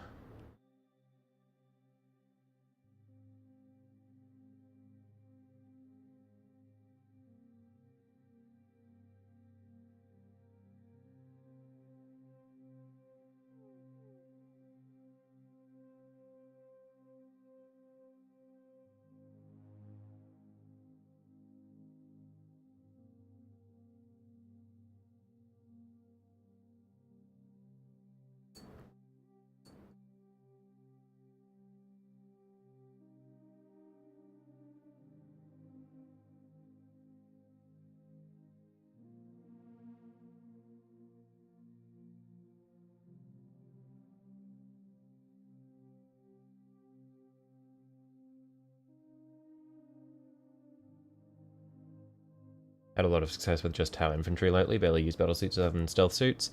No, I mean, stealth suits are kind of just, like, they're just kind of just necessary for Tau armies, aren't they? Just, like, the best unit they have.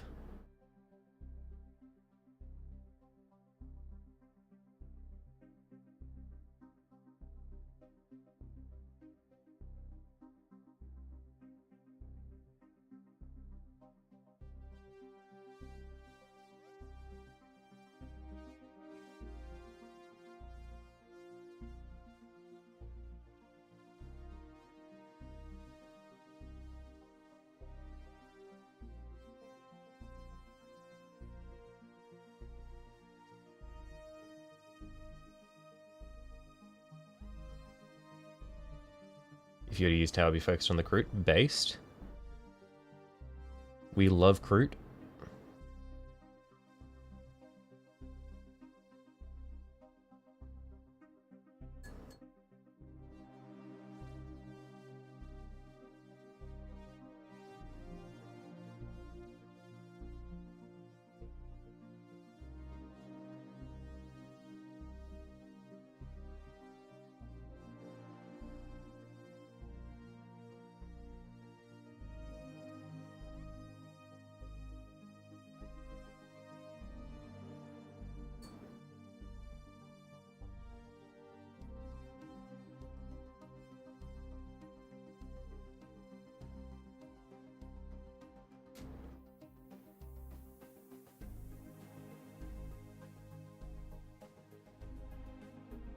Okay, so I think if I want to have this thinned down a little bit.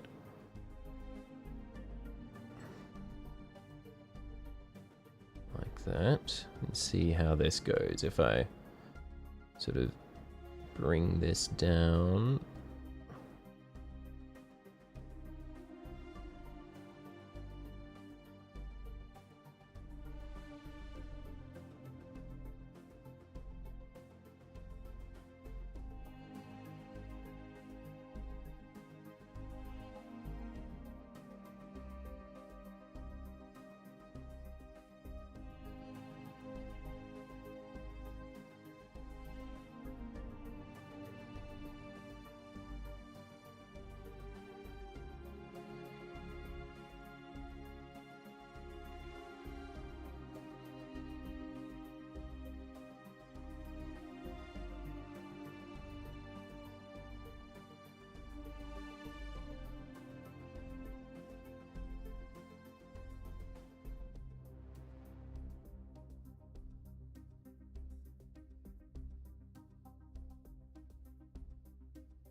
Okay, so this looks a bit shit, but I think in terms of the forms of the wood grain, I'm mostly happy with this. So now we have the fun part slash the painful part of trying to push it back and forth into getting the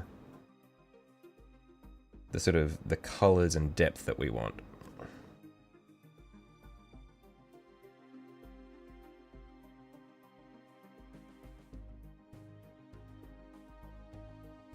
So all of the brown bits that we have remaining in between, I'm going to try to sort of bring, like, trace them through with our chocolate.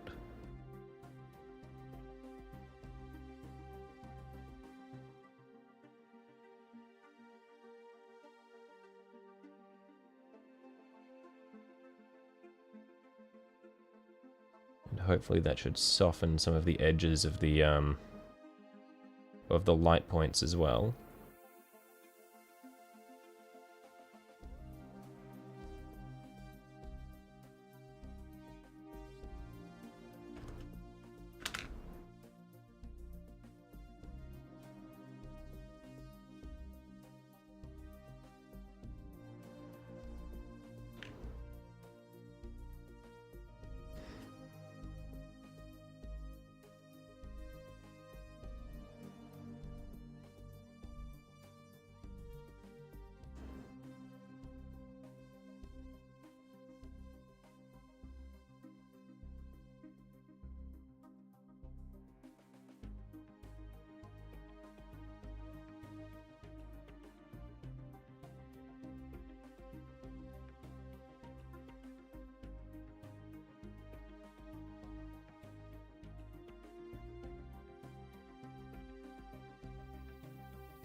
Like the T-Rex, the Greater Narlock, it is a beast.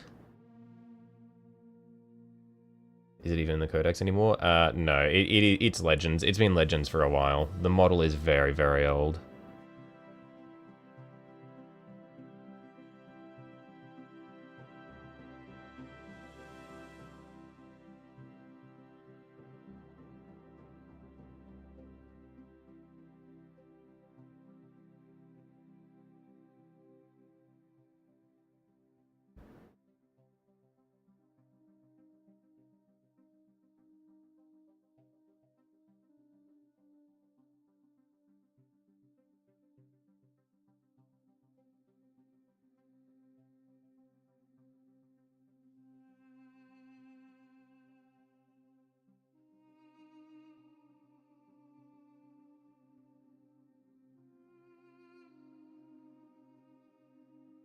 They keep getting rid of the cool models. Yeah, it's sad.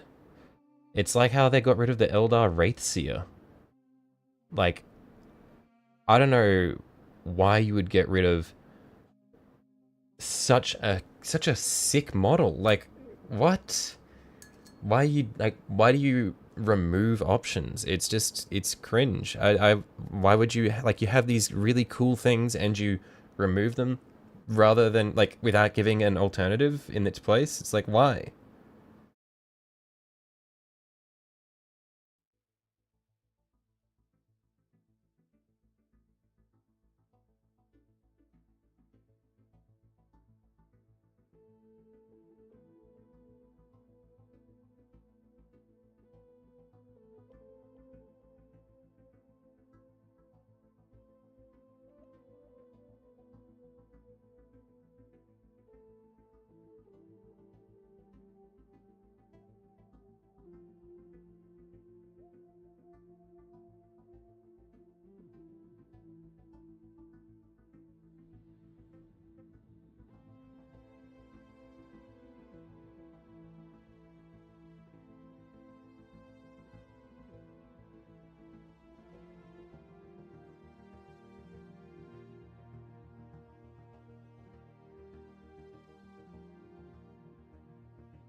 I don't know if this is timber anymore, if this is just tiger stripes. Fuck.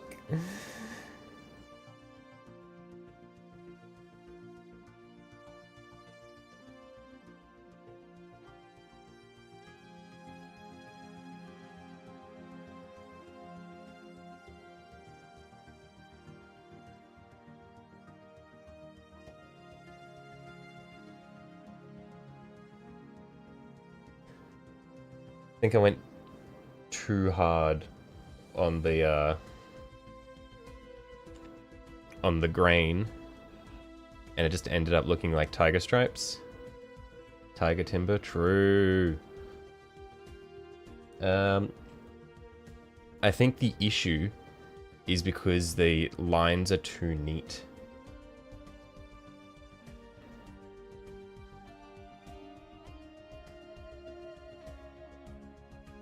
Yeah, I think they're too neat and they're too directional. How old is this T-Rex model? Very. It's the Greater Narlock. I don't know when it was released, but it is so old.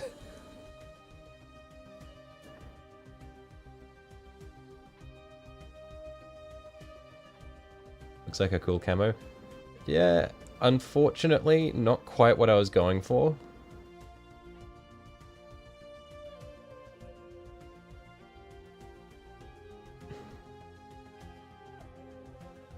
(2004). Old as you, I see. Yeah, it's from back then, yeah. Quite a young model, some would say. Yeah, I mean, it's not as old as some.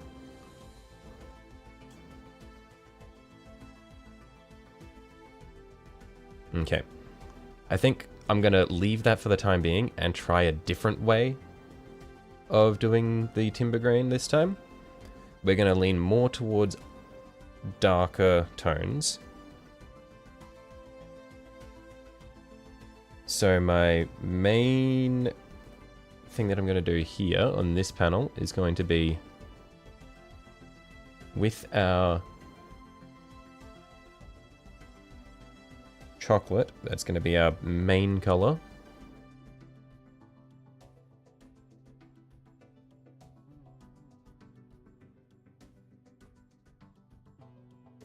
I'm just going to, with a small brush, to see if I can pull it across the panel.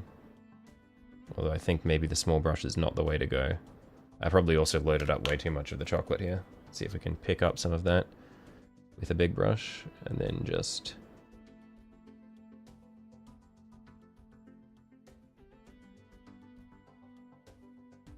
create some texture. Oh, hang on.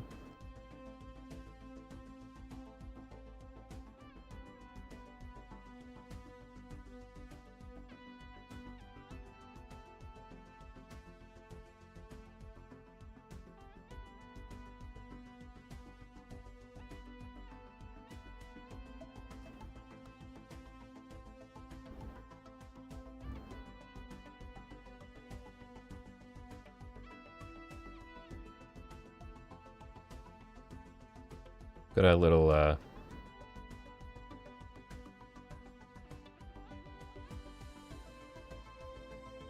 darker lines showing through under there. I have an idea, and it involves getting rid of most of the most of the work that I say most of the work, probably all of the work that I've just done there. But I think I probably just want to go for simpler timber grains, I think. Just focusing on the darker hardwoods rather than going for the crazy advanced shit like what Twisted had done over there in the middle panel of that shield.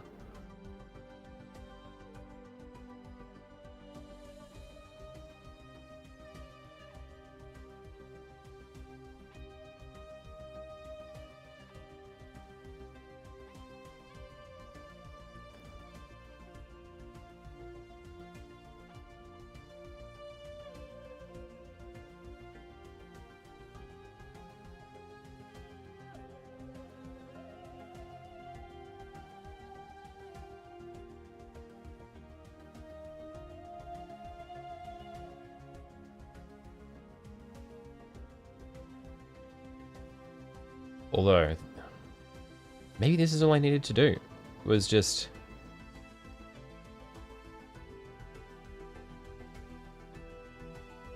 knock it all back.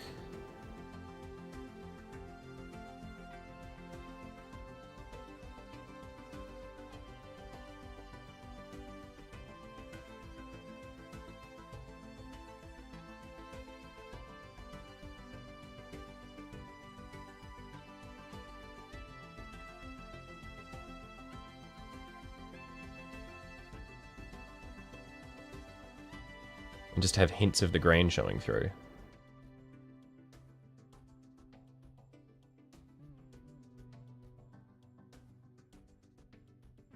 And maybe what I need as well is some greys, because I've got lots of browns, but I think having some greys for the, like, older, more weathered looking timber might be all I need. Because this is making it look very rich and fresh, but this is Skaven timber. It's gonna be fucked.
Though I think the grey might be incompatible with the chocolate, because the chocolate sort of suggests that it's like fresh timber, whereas the grey is trying to sort of evoke old timber.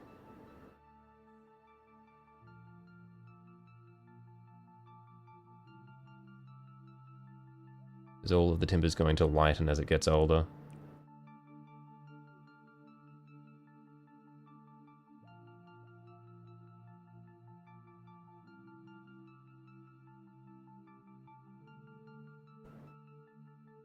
I need to buy a new chair. The metal underside of your chair just snapped. You're not even that heavy. So annoying. Live on the top floor of a building, so you have to take the chair bit by bit to the bin. Oof. Rip.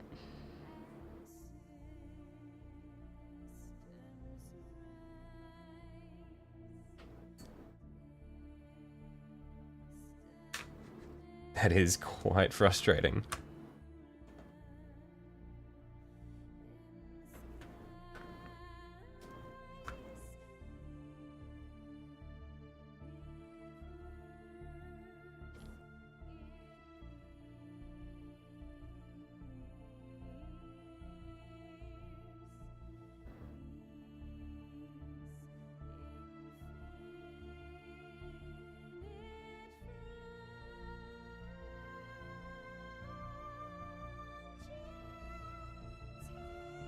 Betting it's from rocking back too much. That would do it.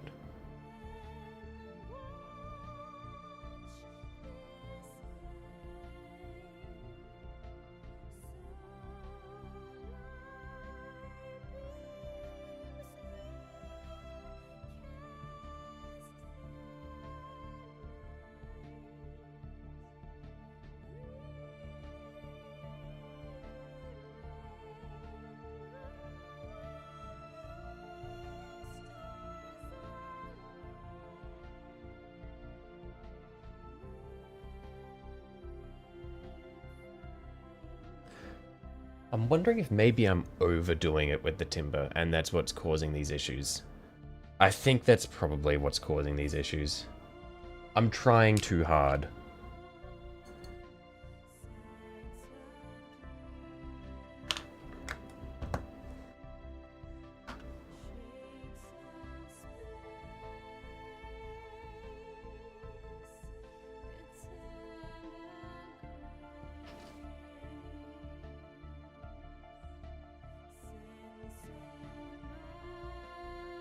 Yeah, that's what it is.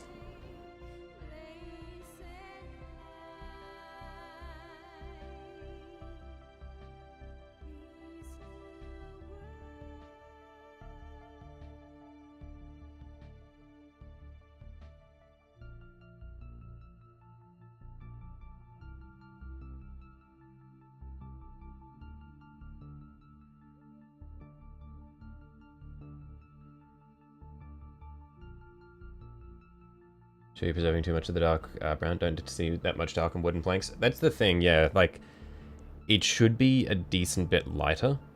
But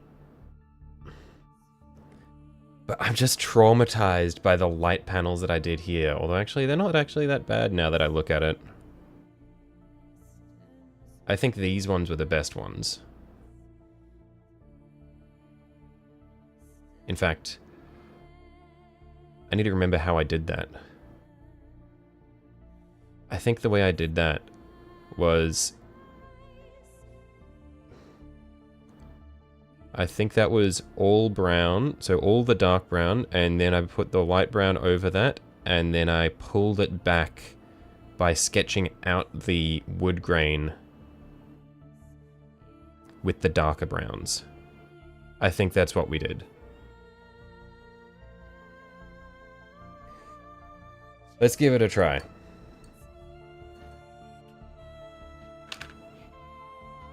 And the wood grains, actually I have an example of what nice wood grain looks like here.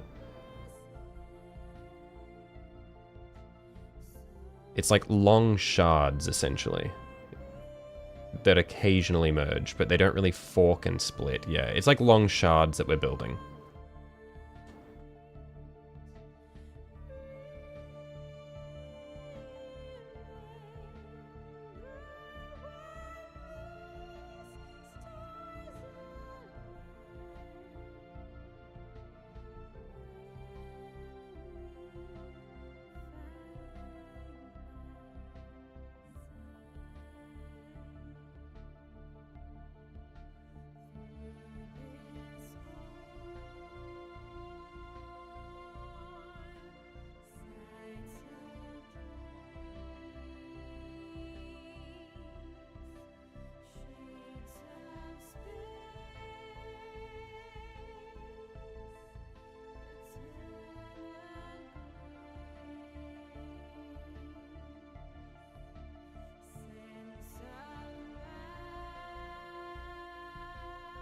Wood fibers do tend to go straight with some bowing at most, not really splitting. Yeah.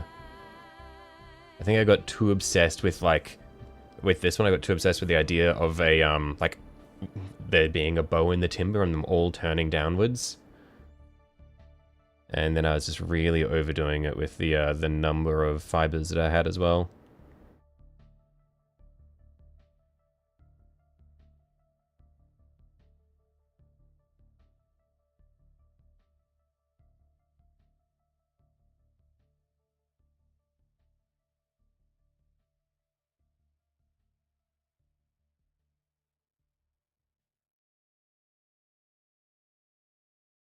I guess what I can do here is I can just sort of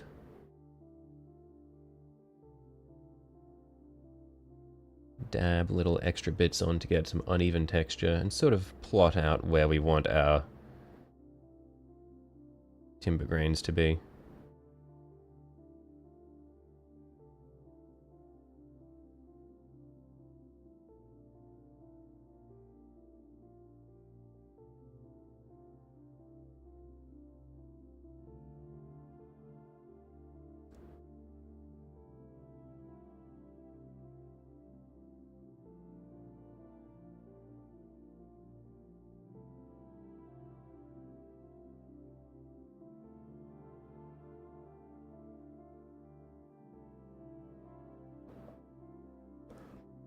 may as well do this for the bottom one as well.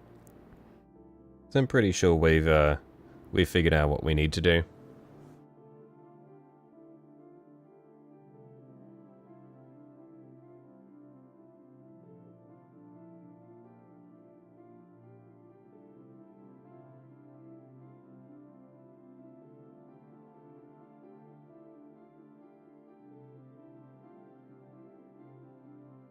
Why are regular office chairs more expensive than gaming chairs? Because office chairs are actually good. Like, if you're looking at, like, Herman Miller is, like, the best chair brand ever. And they're all office chairs. Because they are designed for people who actually live in them, where gaming chairs are all a marketing ploy.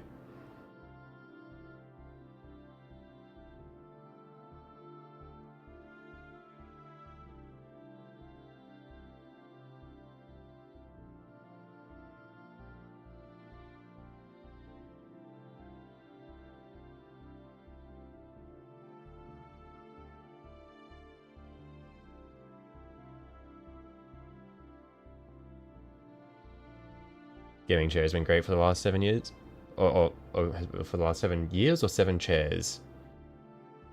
Because I've never had a gaming chair, but a lot of my friends through school had gaming chairs, and they always had that fucking plastic leather just peeling. It was the nastiest shit ever. Like, the armrests would be coming off, the plastic leather would be peeling. The suspension on them wouldn't work. It's just like gaming. Like, my experience with several different people's gaming chairs, they did not age well.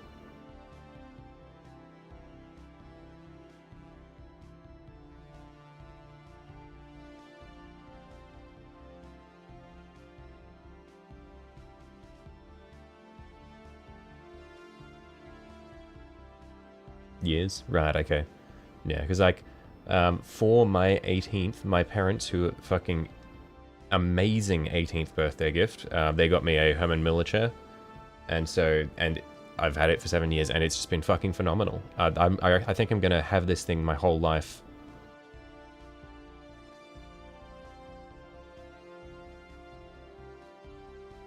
£90 for some random Chinese company chair. I see. Got your chair from a crack house? Huge.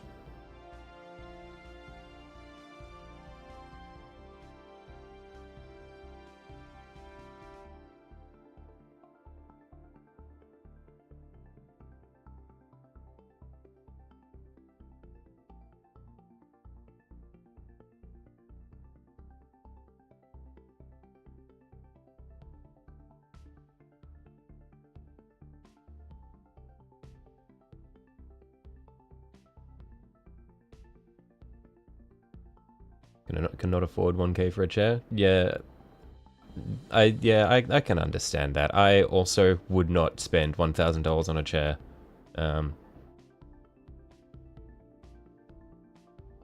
Did I? No, oh no, yeah. My parents didn't buy the whole thing for me. For my 18th, they were like, "Hey, we will go." It was like halves, or we'll pay most of it for this if you want. And I was like, "Yes, please. I want a good chair." But yeah, it was quite good. Also got it on discount. It was only like 800 AU, which is pretty damn good for a chair, which is probably going to last me for at like 20 years or so, and they've got lifetime warranties.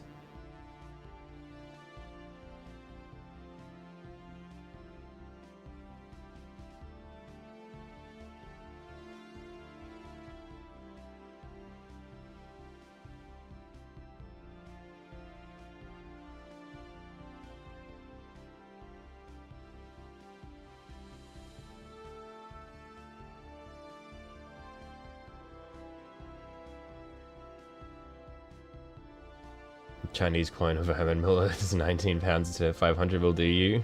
Okay. Let us know how it goes.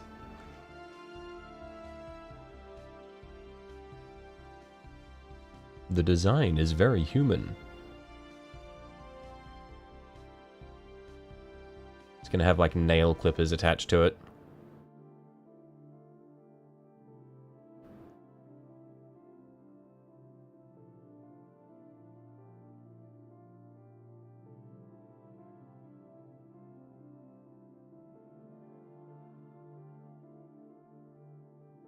2K for one chair.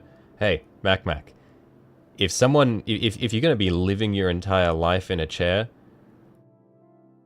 like, at that point, 2K is probably, it's an okay price to pay for someone who would be living in a chair. Like, if you have a fucked office job, and you know you're going to have an office job for the rest of your life, and you've got money to spare, it's like, I could see someone justifying spending like a similar amount of money that, like, on a chair that they would spend on, like, a bed or something. You're going to be spending more time in that chair than you would in bed anyway.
Four stars, you have faith. Also, having a breathable chair will be nice in the summer. That is one thing that, yeah, I really like about having a mesh chair, is when it's hot, your back doesn't just get plastered to it. It is very nice.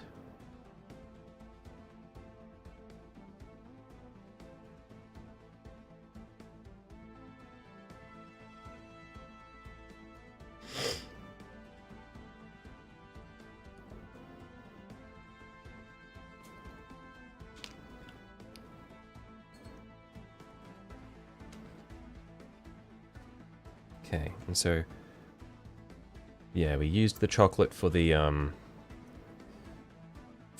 lines of the grain. And then maybe we can just do some very slight highlights on the top, like on some of the grains in grey to make it look old.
Is this...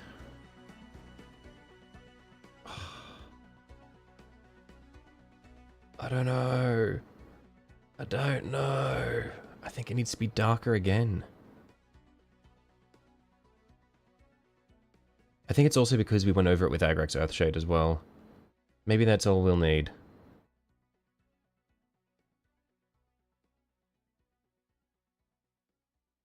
Ah, this is hard.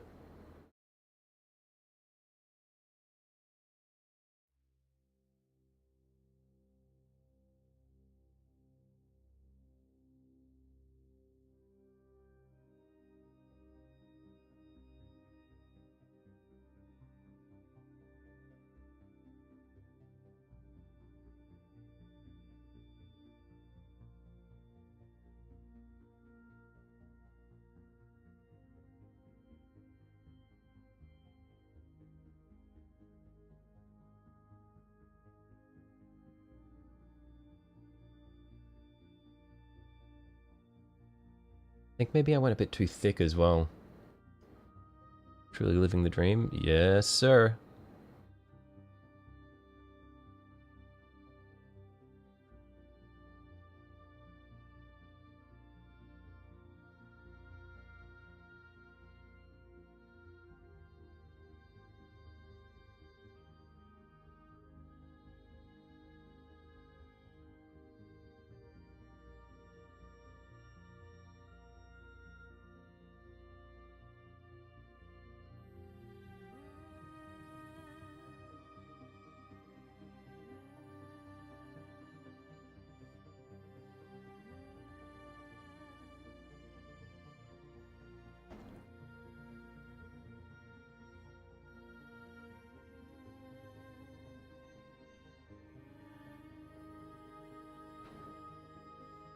It means I have to learn.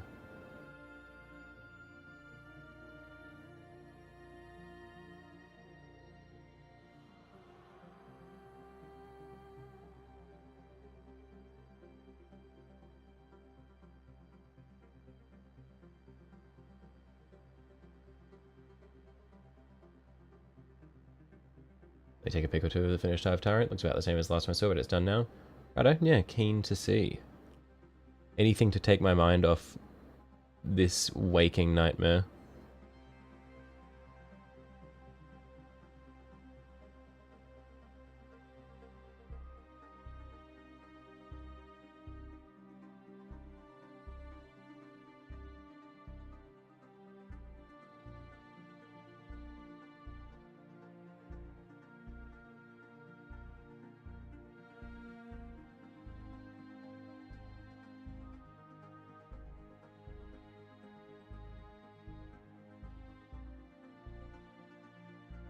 What rule does the Kitbash Skaven machine follow? So it's going to be, it's a Chaos Knight. So that's what the, when I run it on the tabletop, it'll be, yeah, Chaos Knights.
I'm worried that I'm overdoing it again, maybe going a bit too dense with the number of grains, but I think that this is going to be okay.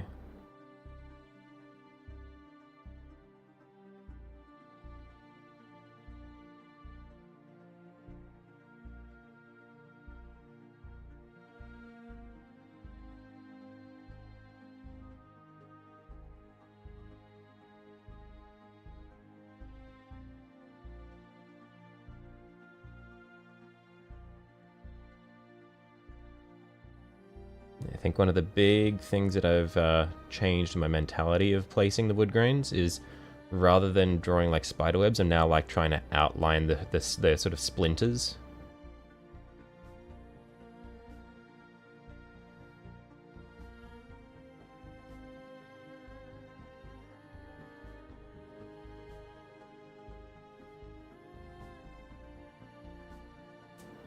And so we've got all of our chocolate sections in there. So now what I'm going to do is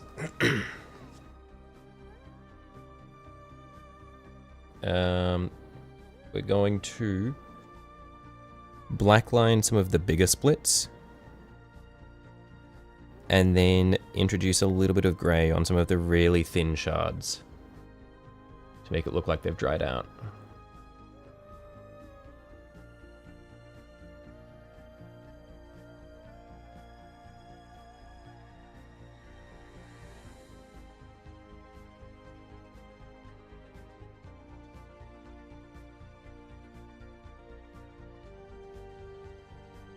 When will you do Saturnine? I have no intention of getting Saturnine minis.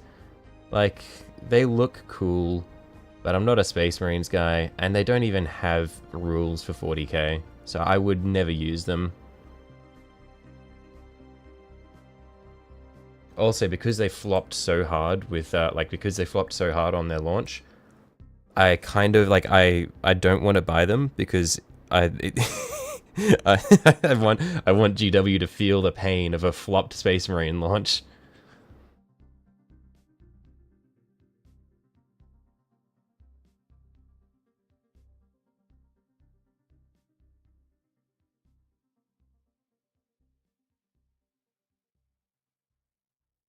You tried adding some orange to the beige, give it a warmer, less grey feel. I want it to be less warm because so the chocolate that I have, the dark chocolate, is very it's very warm, and the warmer it is, the fresher the timber looks.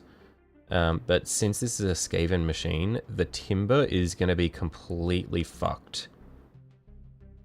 So like when I add Agrax Earthshade, that will put a little bit of warmth back into it. But for the timber itself, I want it to be pretty fucked looking.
When's video dropping? Don't know. I have been thinking about making videos again.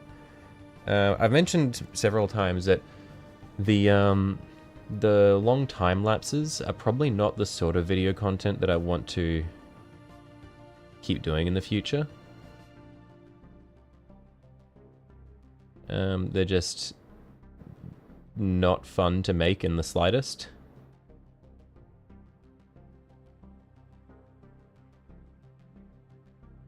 So I don't know what kind of video content I'll do. I feel like shorts, I've got a bit of an idea of the sort of stuff I can do there.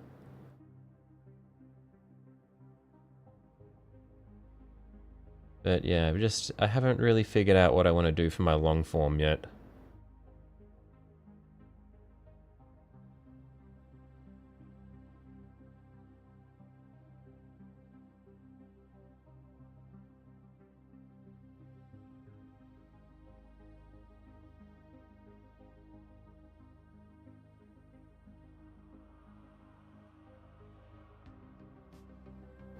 Shorts are great or time lapses. Yeah, the time lapses are just so soul crushing to make, though, unfortunately.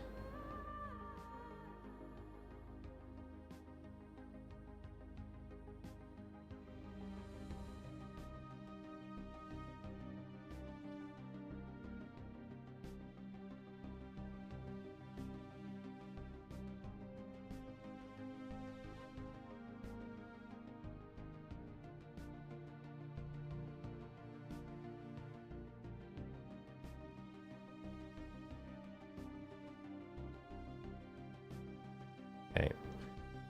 So now let's put some Agrax Earthshade over this and see how it comes out. Oh, actually, I might do one last little grey streak here. Just for this top section.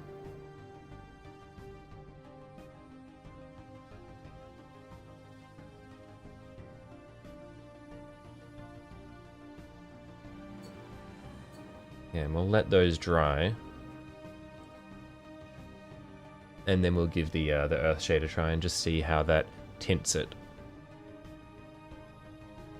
Because I think that will give the little bit of warmth we need, and it'll also sort of mask imperfections. Make lore videos. I'd need to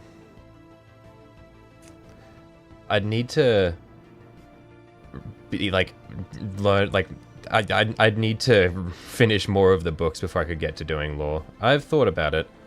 I've considered doing just like book summary rants where I'll just like have like a first section where I just sort of do spoiler-free discussion of the book, and then after that I just have a complete spoiler section where I just summarize the entire plot of the book and talk about what I think about it. Ever get big into the playside, I could do battle reports. Yeah, I've considered that as well. I'd need to have a proper setup for that. Because, yeah, you need lots of different camera angles and that sort of thing. But, yeah, that is also definitely an option.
Okay, let's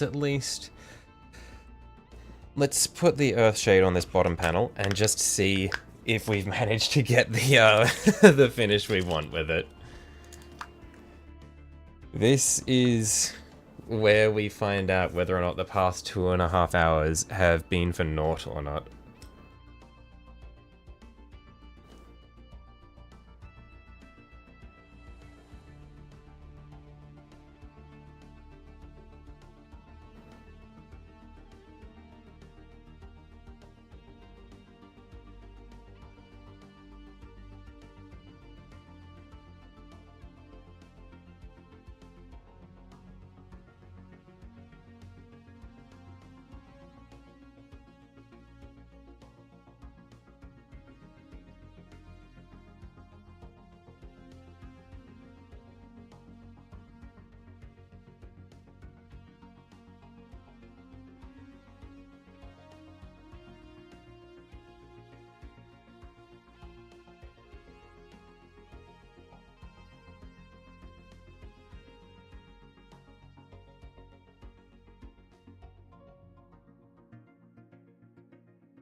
I think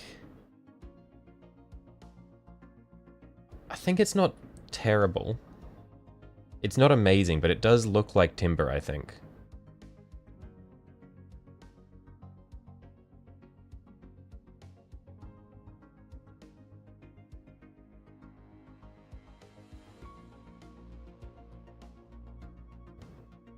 Yeah, I think the color is right. The texture isn't perfect, but I think it's pretty good.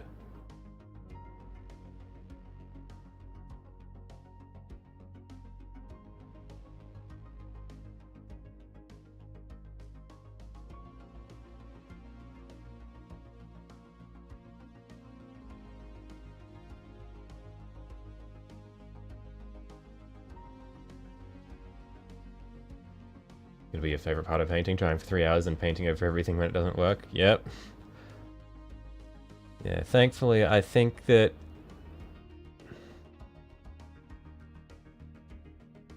Honestly, it's not too bad, and I think what really is going to make it is these sections here. I need to get more of these parts where we've got the deep grooves of the timber grain. I think that's what really makes it look right.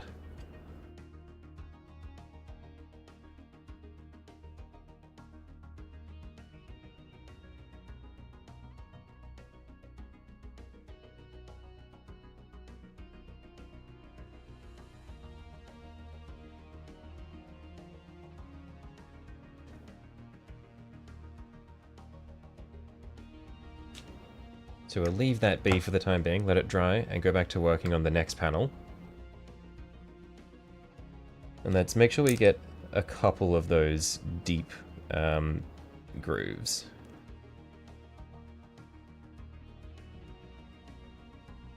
Tyrant is up. Okay, I'll have a quick look at that first. Short break from Purgatory.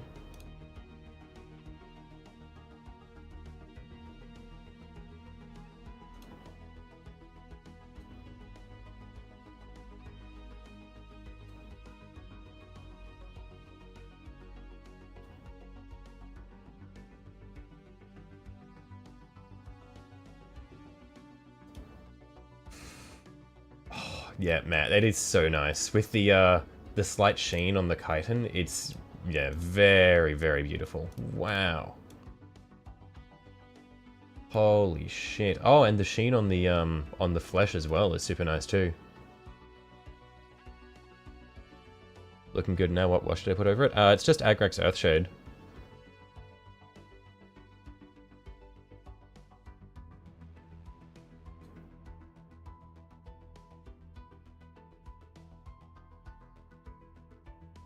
Big compared to the real model, but it's more fitting size, you'd say. Yeah, nothing wrong with him being bigger than he should be. If you're running him on tabletop, your opponents won't complain.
He's also running an illegal loadout, as Hive Tyrants don't get Crab Claw options, nor do they have gun and melee on the same pair of arms, but it looks cooler.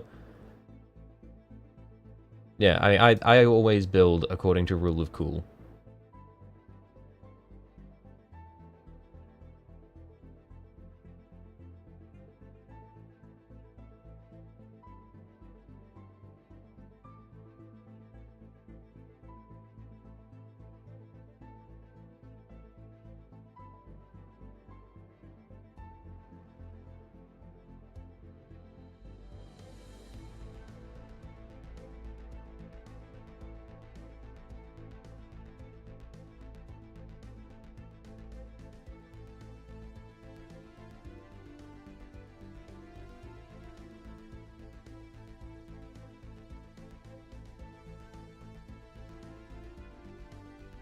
Yeah, because like this knight is technically running an illegal loadout as well, because you generally can't give them a mounted Age of Sigmar Skaven with a Gatling pistol.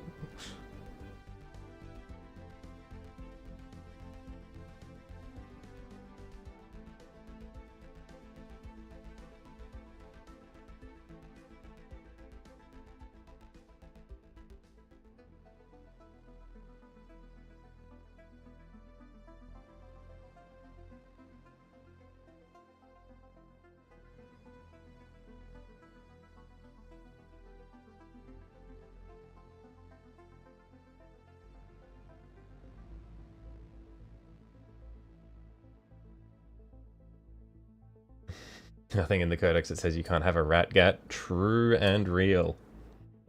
That's the chaotic part of Chaos Knights.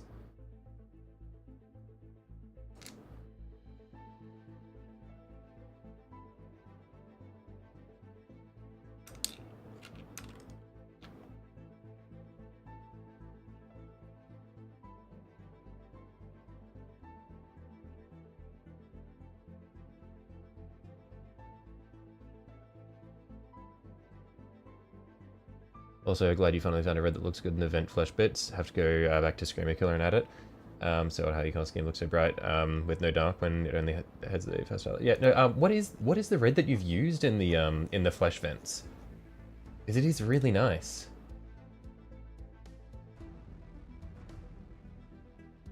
Is that just one red, or have you got a couple of things in there?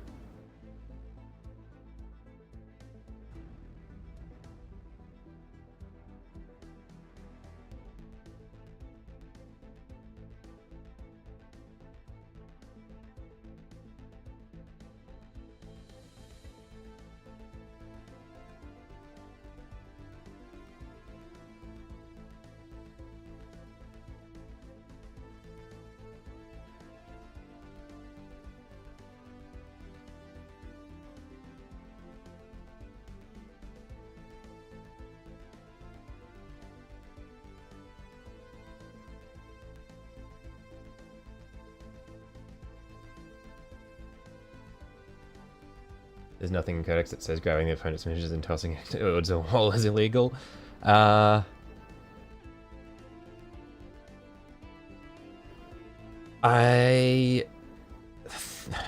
probably right. That being said, I don't think the opponent is letting you leave the building if you do that.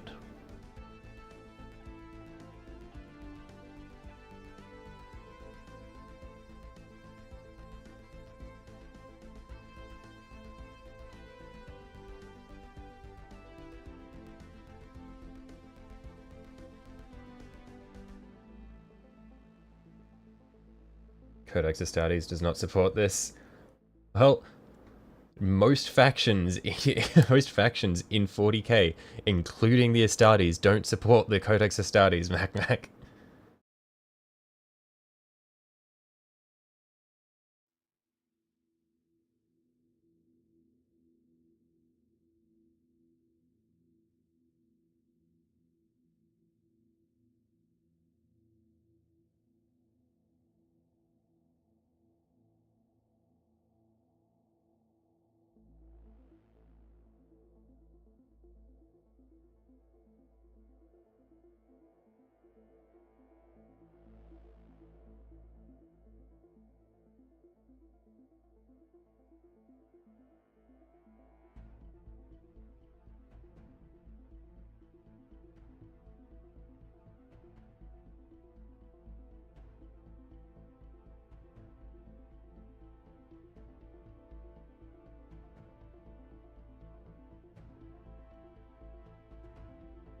Originally tried Flesh Terror's red over white, but didn't like it. Looked cartoonish. The red on the vents is Flesh Terror's red over Bugman's glow, so there's a nice brown peeking through. What is Bugman's glow?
It's a nice paint you rarely use for skin.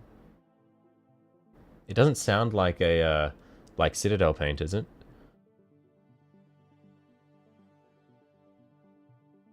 Doesn't sound like a Citadel color.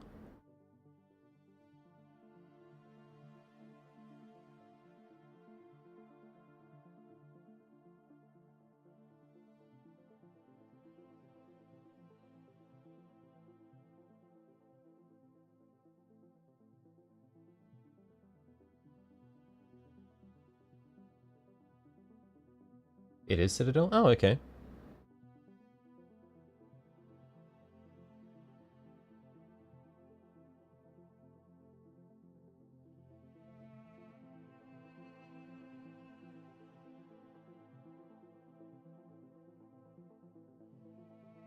Color used for the gun, dry brushed over burgundy and then dry brushed with Cadian flesh. Hang on, that gun is dry brushed?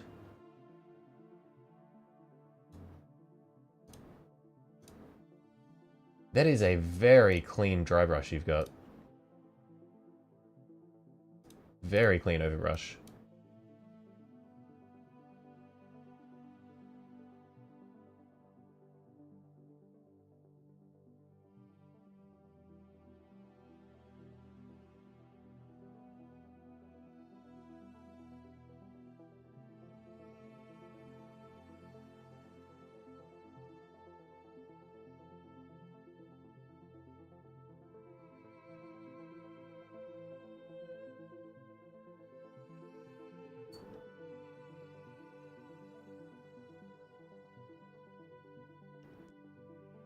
Favorite Citadel paint is Aftermath of Taco Bell. Oh yeah, that's a texture paint, isn't it?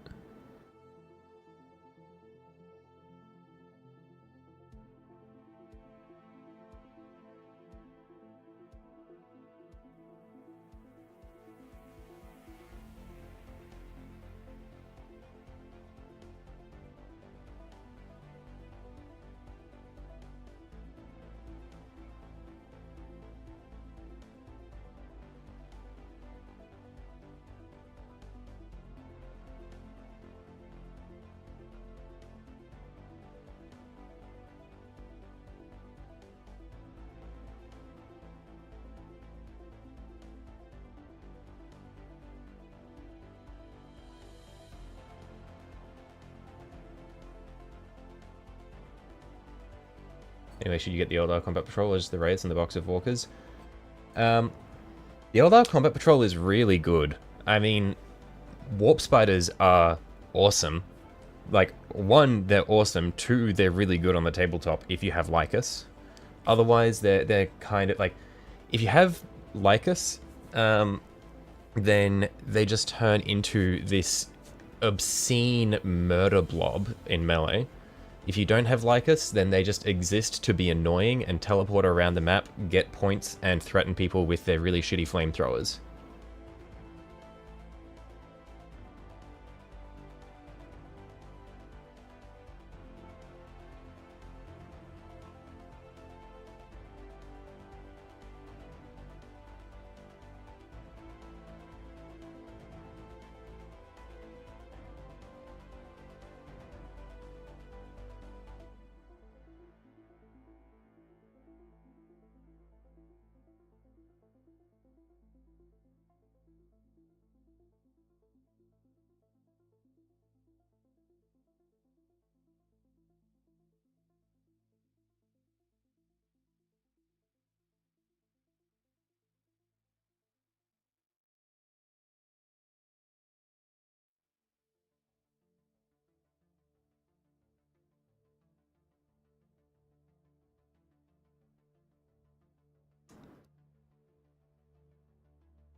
Any sponge recommendations? I don't know if you necessarily need like purpose-made hobby sponges for sponging. Like, at least as far as I've gone, I've just used a cheap, shitty painting sponge from the hardware store, and it works fine. I think other people use kitchen sponges, You just need something that's not going to be super dense, but not super porous. Well, it depends on what you want, actually. You can probably get both if you want. Depends on what sort of texture you're going for.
How do people feel about getting a Patriarch instead of a Broodlord? I mean, the Gene Stealers look really cool. Like, they've got some really nice models. The pure strain Gene Stealers. The human Gene Stealers, I'm not as huge of a fan of. If Tiki, let's hope Tiki isn't here to hear me say that. Here to hear me saying that. But yeah, the pure strain Gene Stealers are awesome. I'm not as big of a fan of the humanoid ones.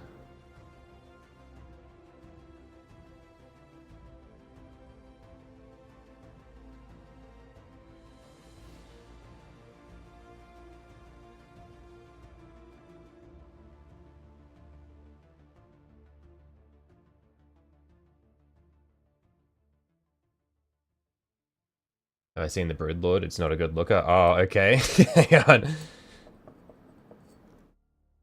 on. Broodlord isn't Gene Stealer though, is it? Or is Broodlord also Gene Stealer? Hang on. 40k, Broodlord. Oh, that is also a Gene Stealer. You're right.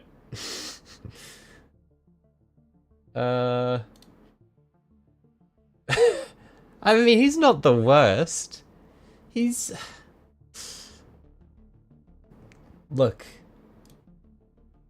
He's seen some shit. Broodlord is Tyranids.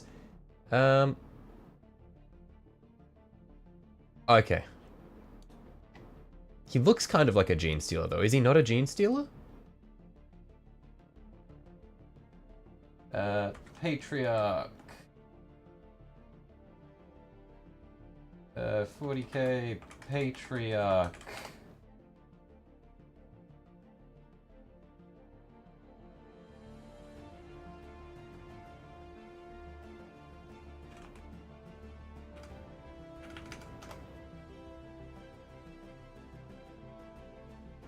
Okay, you can't actually buy the Patriarch direct from GW on its own. You have to get it in the Brood Coven? Is that what I'm seeing? Holy shit, yeah, the Patriarch looks so cool though. Whoa!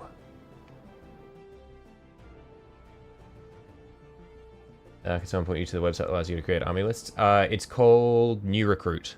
New Recruit.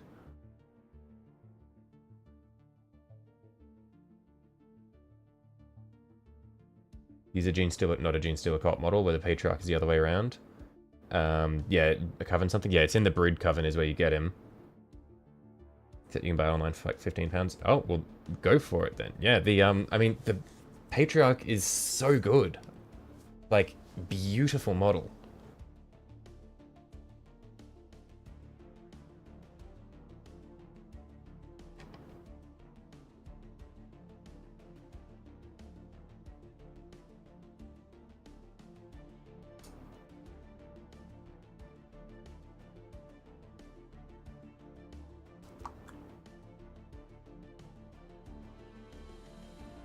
Thank you very much, trying to work out how many points you've painted. Look, knowing Tyranid point costs, it's it's gonna be like 1,000. Tyranids are fucked. Like, they take so long to paint an army of them.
1220.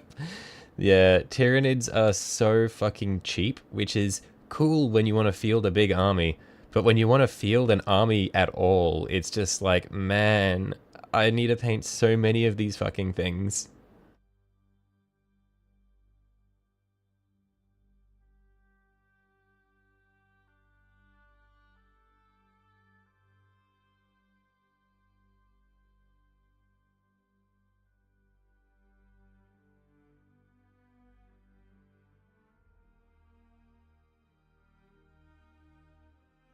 $35 painted models. Oof. Well, I mean, that's a lot of big models there. Not a single squad of Termagants or Hormagaunts in your lineup. Or maybe is it one single squad of Termagants or Hormagaunts?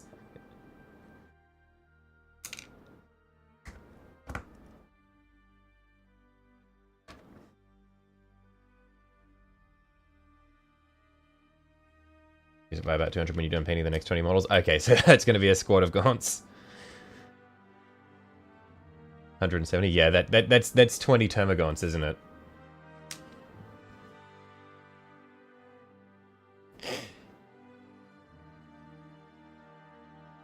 $10 Termagants and 11 Eurogons, you'll have you know. Okay. And they're probably just as valuable as your big models.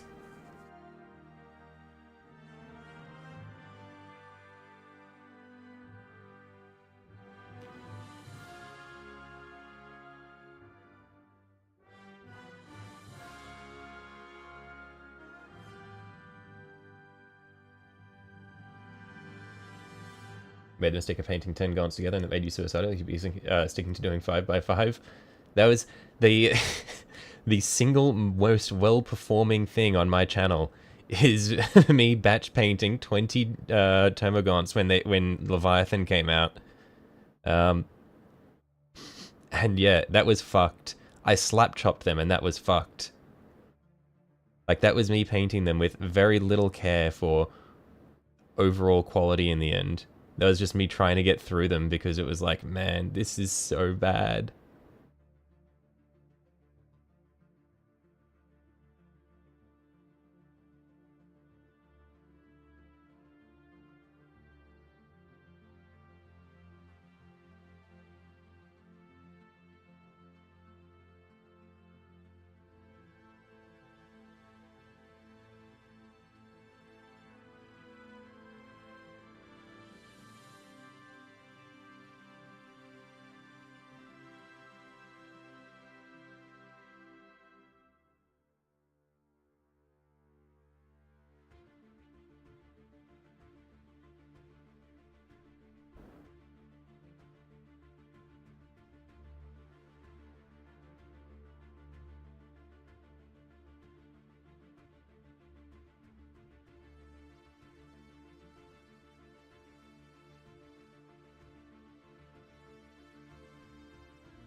Ten Barb Gaunts, 20 Termagants are the small bugs you have left, then one of each Norn, the Swarm Lord, 3 Zoanthropes, 3 Venomthropes, Parasite Mortrix, and a Psychophage. That is going to be a very cool army. A lot of big guys in there. I like it.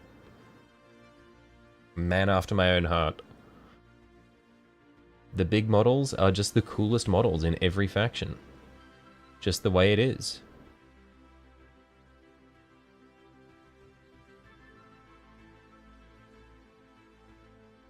Except for some reason in Knights, where it's the Armigers are actually the coolest ones, and I don't know why.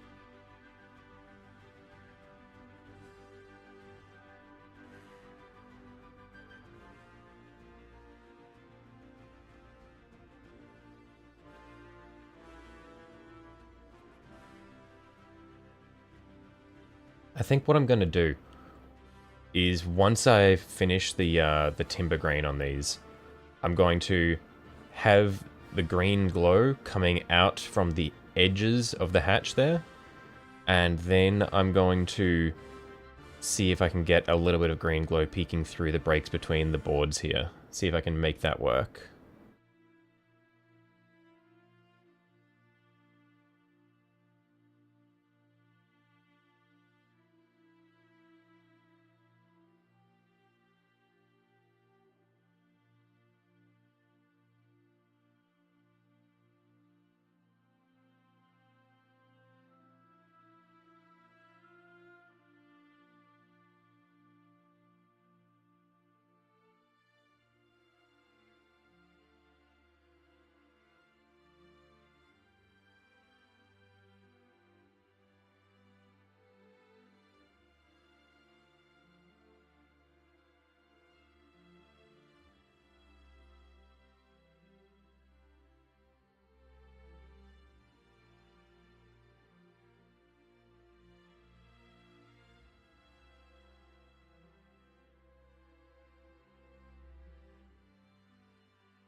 Want some Lectus and Gene Steels, have a total of 2840 points of Tyranids, almost half of which are painted. Hopefully after getting this form done, most will be painted.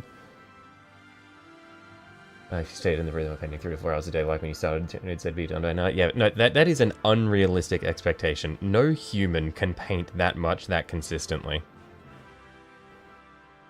Also, 2840 of Tyranids is an obscene number of models.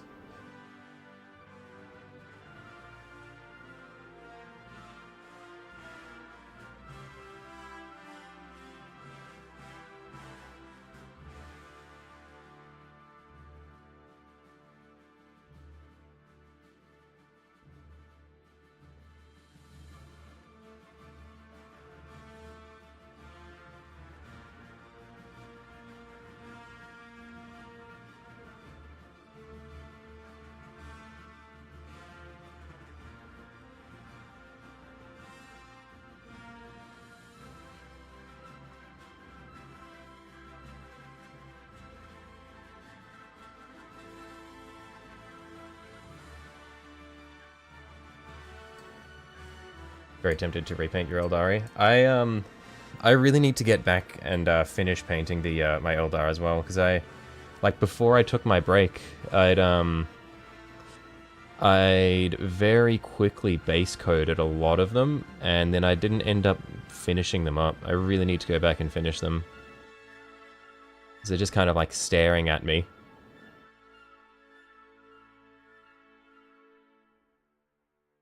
And then I've got the Avatar of Cain to paint as well.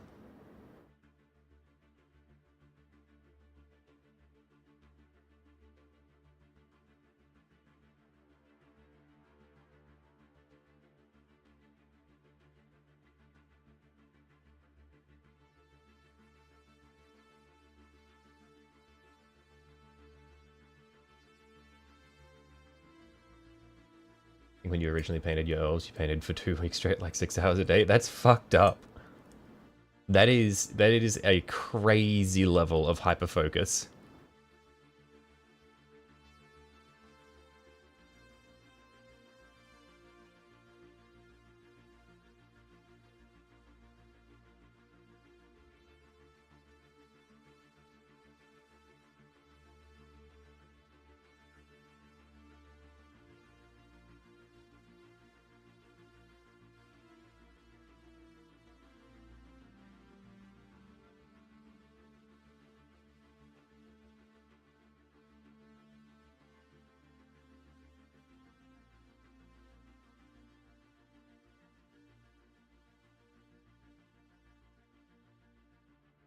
I was hoping this knot in the timber would look a bit better.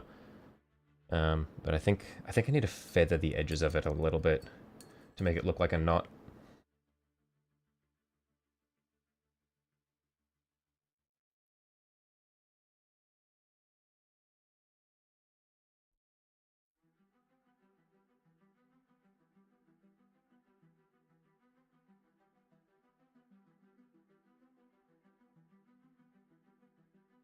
think that's probably better. Not amazing, though.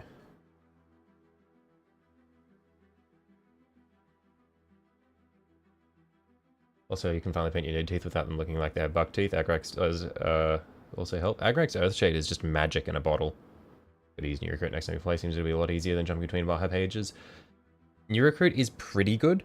It does have some things I've noticed missing from it. Like sometimes it just doesn't have the full data sheet that that Wikipedia has.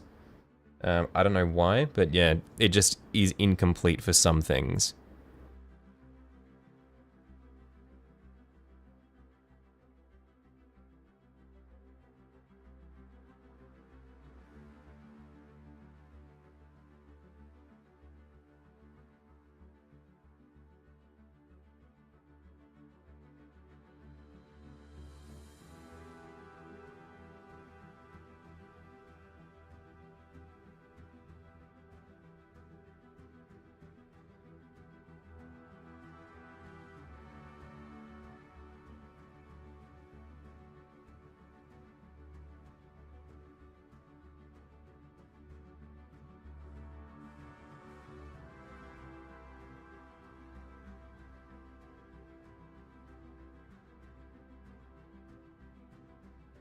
New recruit and other army list apps need to remain incomplete or else GW likes to threaten legal action. Ah, I see, I see.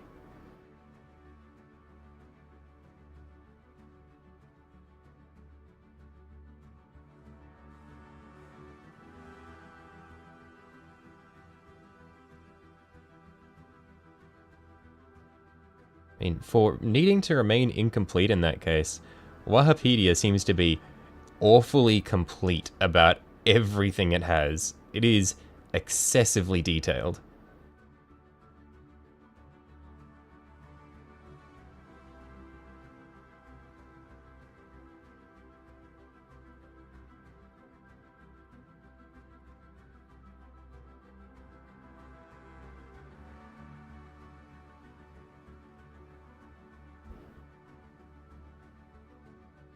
Wikipedia isn't a list building app. No, but it has it has like the insane levels of like just a data sheet site. It's data sheets plus like all the rules from like for like plus all the core rules plus all of the crusade rules.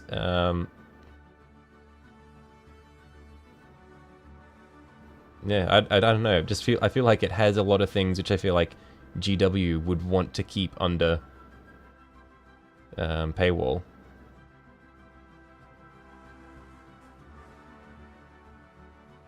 Especially the data sheets, because they sell data sheets as part of the codex and stuff. And just as standalone things, don't they?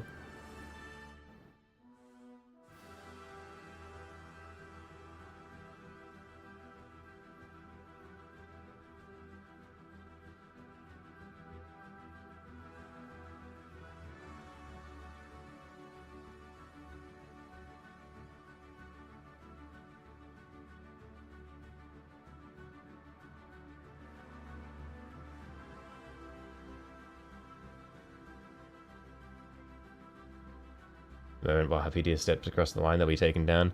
Yeah, I'm just surprised they haven't done it already, seeing as GW is willing to wage war with Australian non-profit LARPs that that use the setting.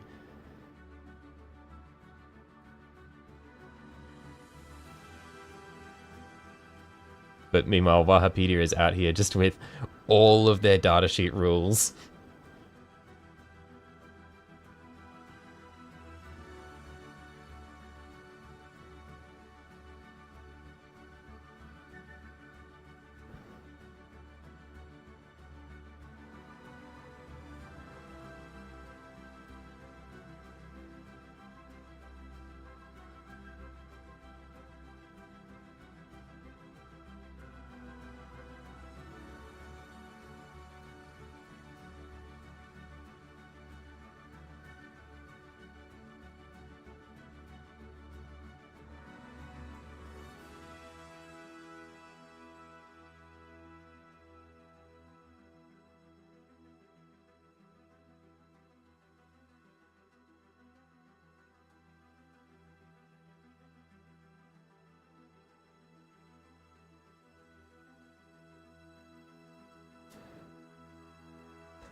Okay, so now I just do the lighter grey bits, and then we'll come back through with the Agrax Earthshade, see how it looks.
Yeah, I'm thinking that maybe I will not make the frame out of timber, just based on my experience with this hatch here.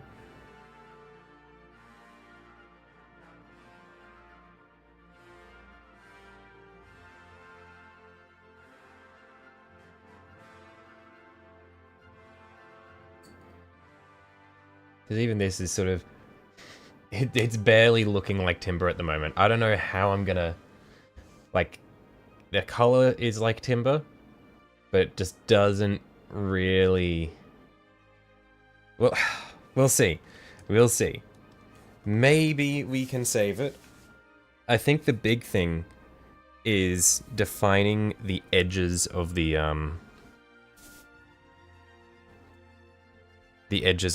timber boards. I think that will help break it apart.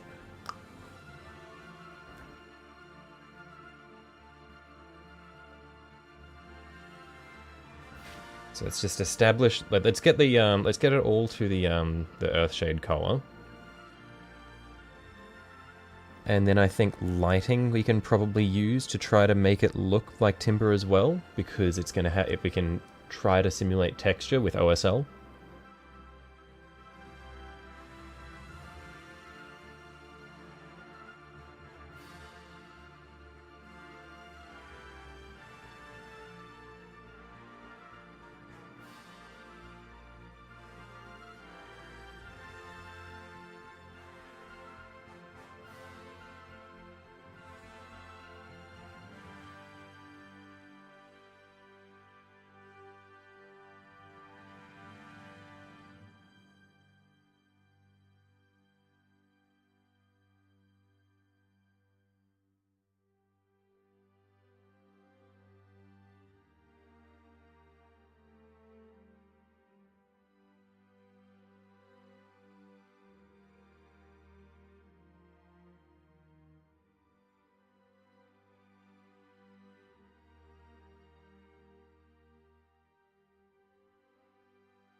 So I think what I'm going to do is I'm going to dab additional bits of Agrax Earthshade towards the center of these boards so that they look darker in the middle, because I'm going to have little bits of green light coming up from the edges.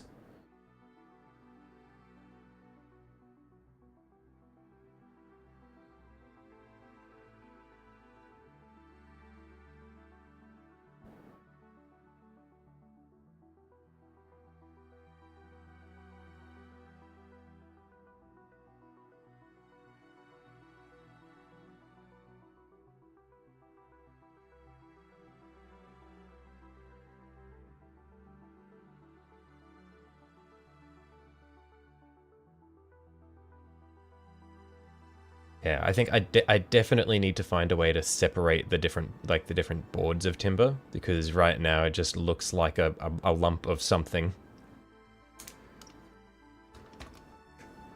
So what I'm thinking I'm going to do is going to be white ink in the to panel line the hatch first up.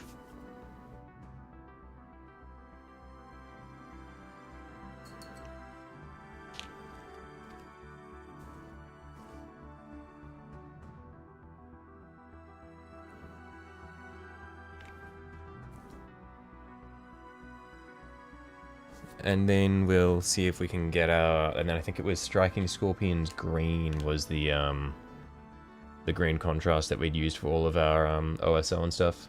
Could have always scratched it out ahead of time. It's too late now. Yeah, I wasn't thinking that far ahead.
I'm considering putting a thin layer of PVA glue inside the window just to see if I can sort of level out the mold there, because it's got that double layer to it, which is really annoying.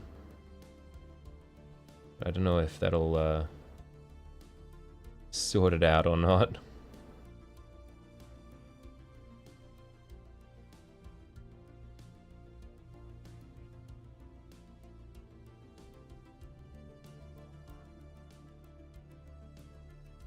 Thin that paint, big man. If I thin it too much, I'll need multiple coats, and since I'm going for OSL, honestly, it'll be fine if I get a little bit lapping over the edges. If I was going for clean panel lines, it wouldn't matter as much, but since I'm doing OSL, a little bit of extra stuff like coming over the lips will sort of... I think it'll work for the green light spilling out anyway.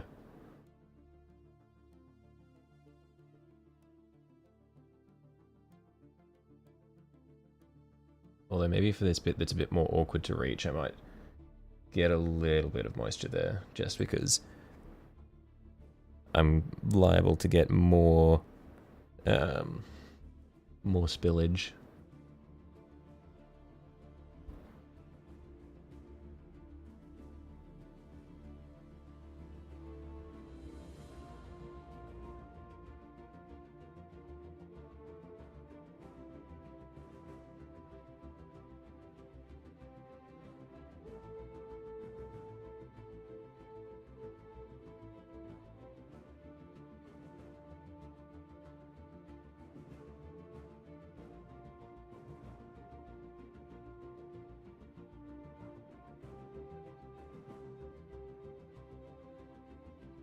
It's the chance to not thin the paint down and build up texture for the wood. Look, I decide what I'm gonna do with these things as I paint them, not as I build them. It's a big problem with my process, but it's fun. Because not even I know what I'm gonna do.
Okay, and so I think the goal for the separation between the planks of wood is what I'll do is I'll do some thick black lines, and then I might run a thin line of white through the middle so that I can have the green just barely coming up through it. I don't know how well that's going to turn out, but we'll have to see.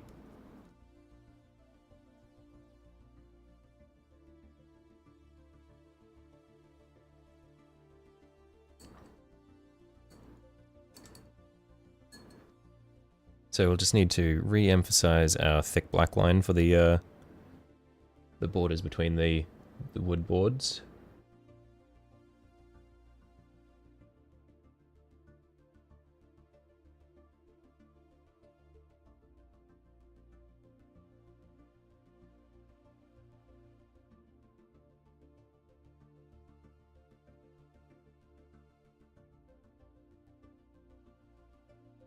Wanting to do Bringle on your Swarmlord, don't know how you'll go about it as it doesn't agree with your Tyranid highlights and it looks painful to do.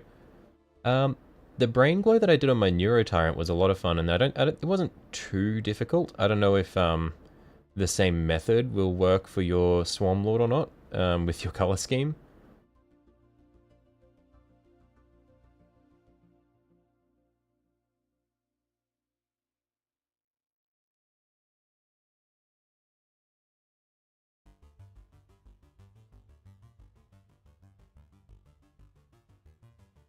But yeah, if you can find a way to make it work, it is very good. It looks so good.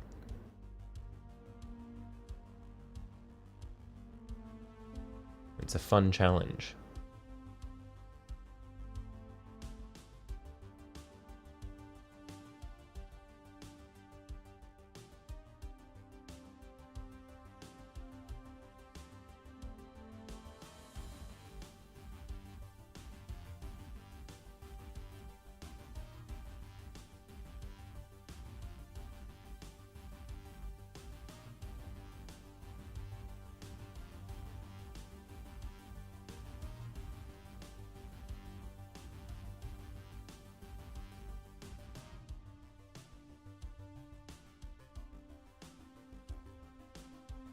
You assume not, just do the usual that you do for brains, brightest being the low bit so it will look like it has a glow, just no SL. Ah yeah, fair enough.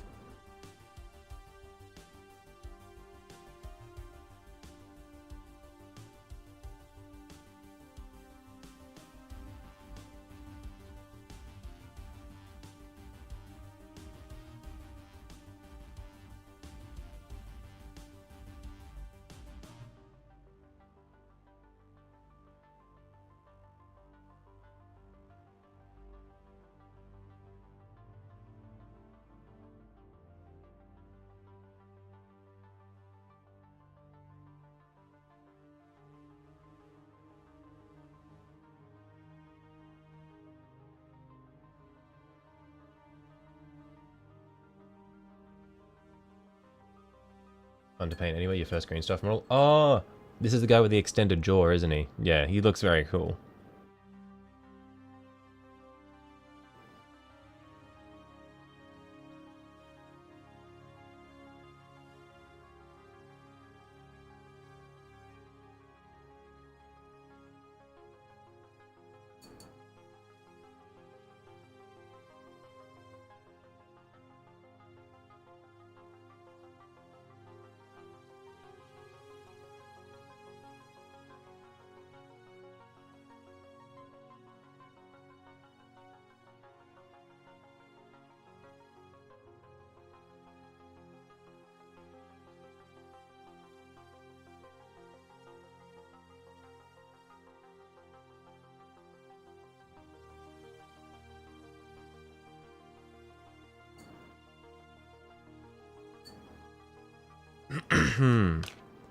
Okay, so now we need a very fine line of white through the middle of our black lining.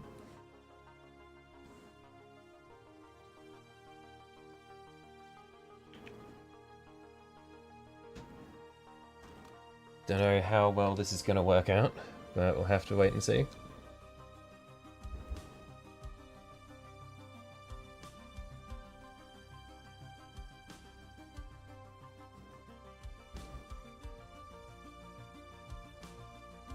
Okay. See how we go.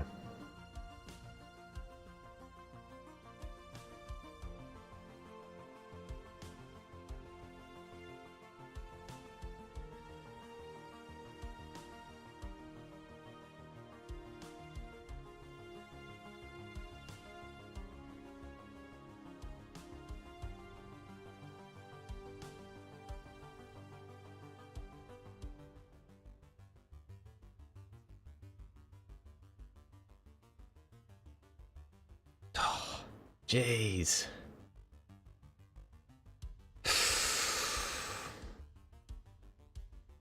Swear that was like one bristle from the brush there.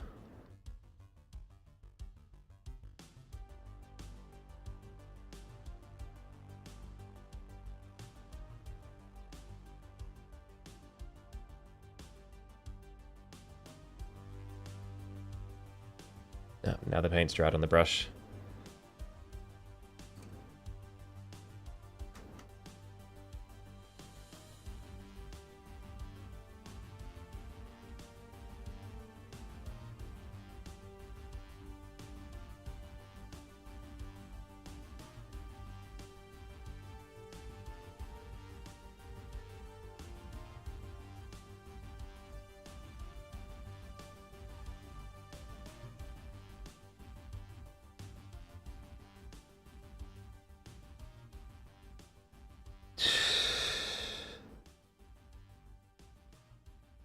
Look in your bubs, you never did basic details, so you can save yourself the pain of highlights for a day or two. Also send a picture of the Swarm Lord next to the regular guy for size difference. Righto.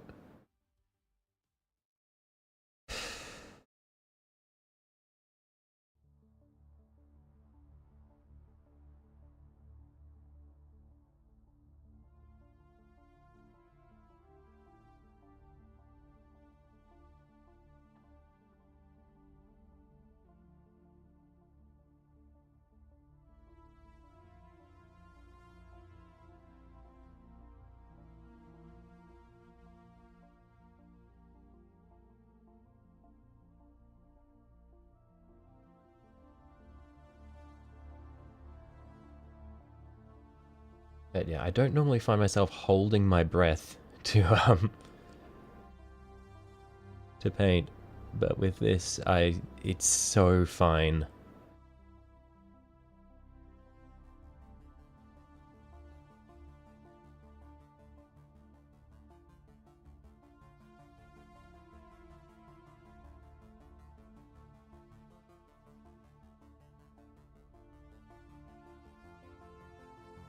That I'm worried that, like, if I have like any anything, like any breathing will just cause me to shake and fumble it.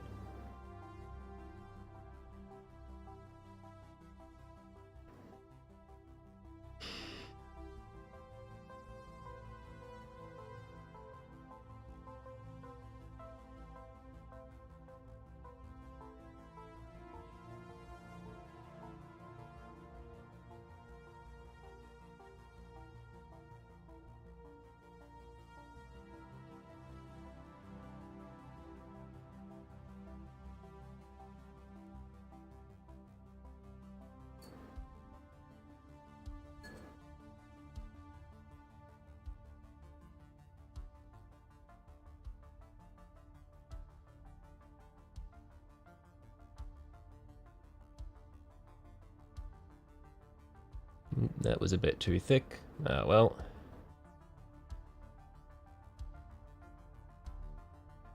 Next ones are up here.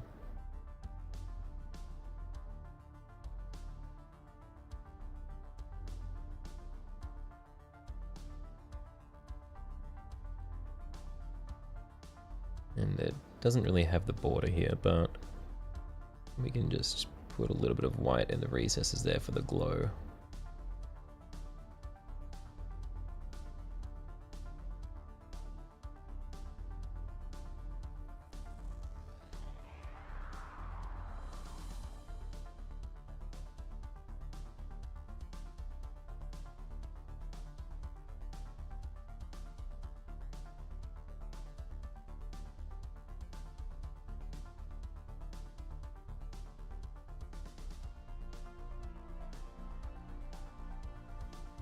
Got to mention, but you got an insane deal for your missus. Managed to get her sister's Rhino another Penitent engine for £20. Normally a Rhino alone is like 40 and Penitent's about 18. Right, yeah, absolute bargain. Nice.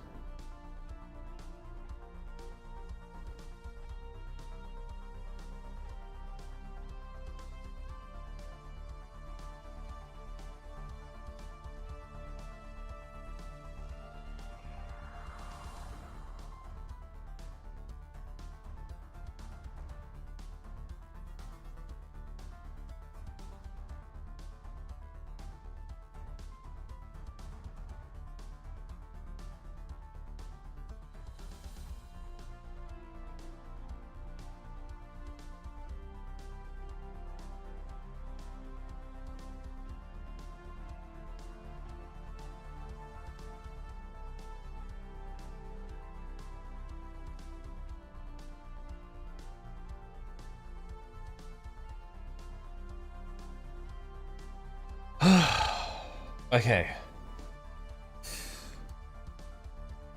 Now let's just see how this looks when we introduce the green glow. I'm really hoping this saves it.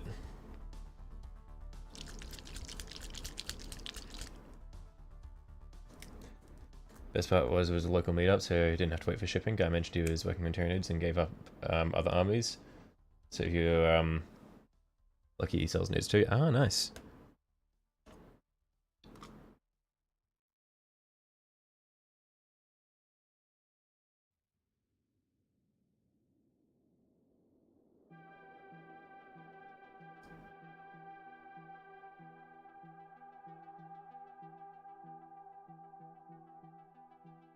We'll just put the green in here first, and then we'll get the glow of it once it's just all in there.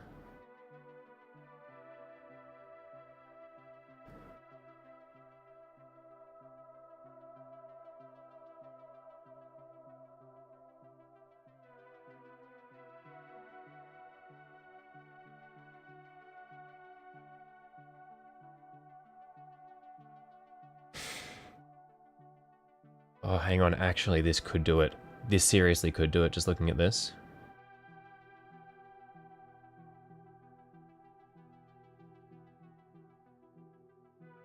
Oh, this does it. Holy shit.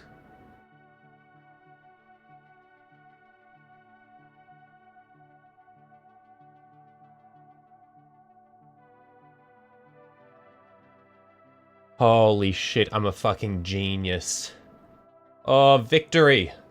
Fucking victory. Oh yeah. Oh yeah. I am very happy with that. Holy fuck. Oh.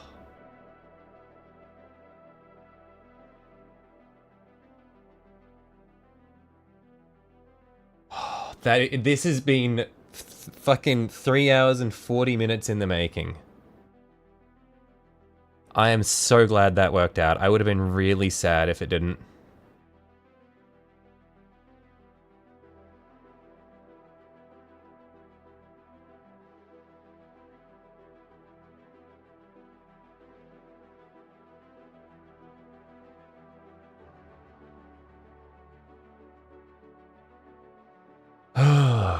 That is a relief, man.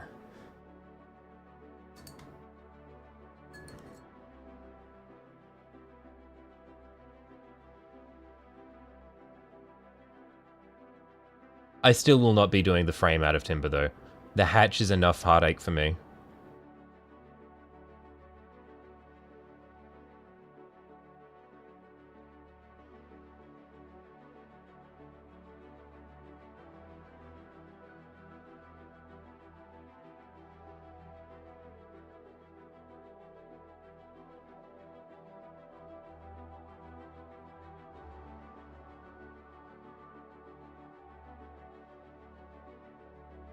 There are little bits here and there that I will need to fix up.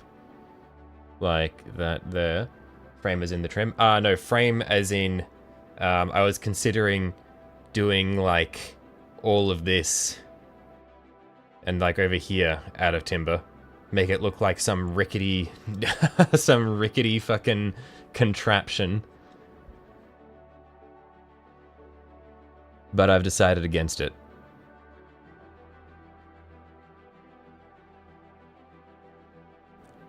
Yeah, I do not have the ability to sell it well enough.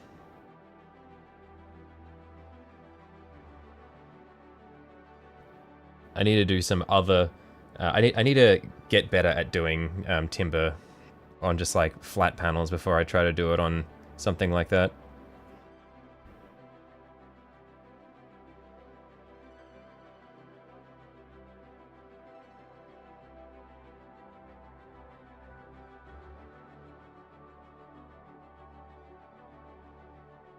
Chosen not to be a masochist. Yep, I've had enough pain and suffering for one mini.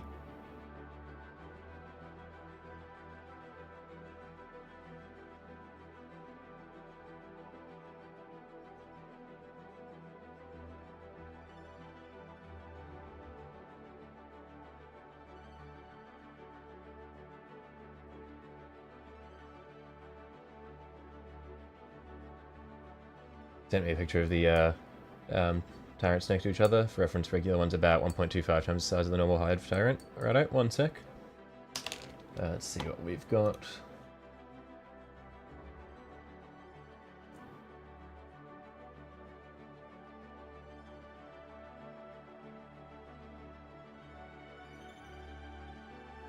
So the regular one is the darker one with the tactical rock.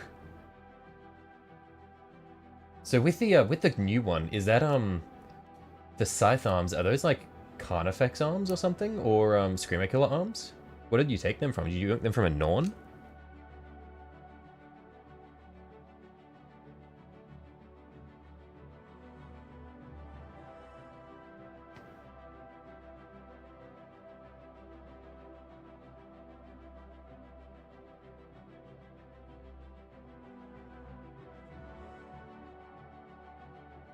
The regular one isn't there. Oh, right.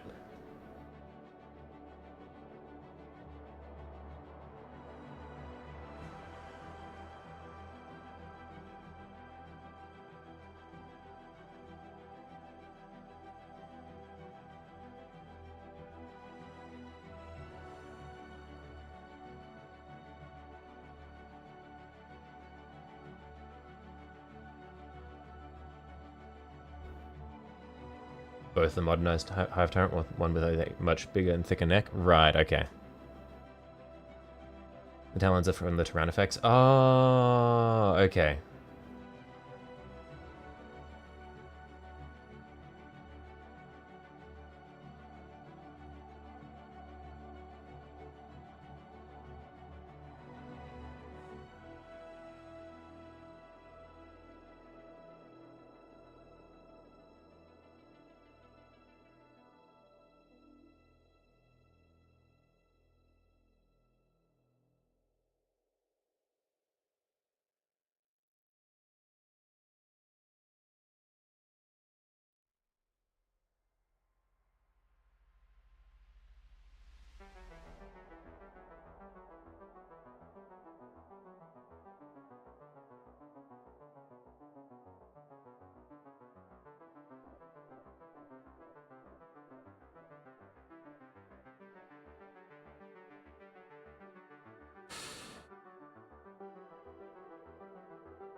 Yeah, I'm really happy with how this has turned out.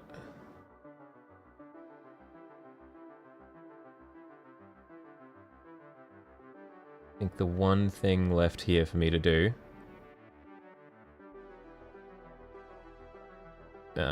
at least when I'm working with the greens, is fix this fucking thing. How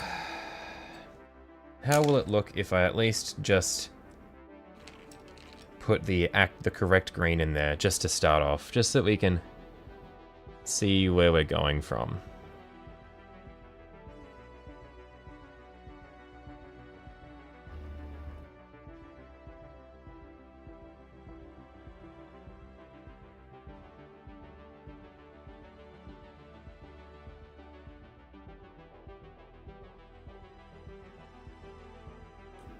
Because the issue we've got is that it's still got that that bad texture there. Can't really see it on the camera here because it's washing out because of the light. But the yeah, you can kind of see it there. The double layering of the window is really annoying.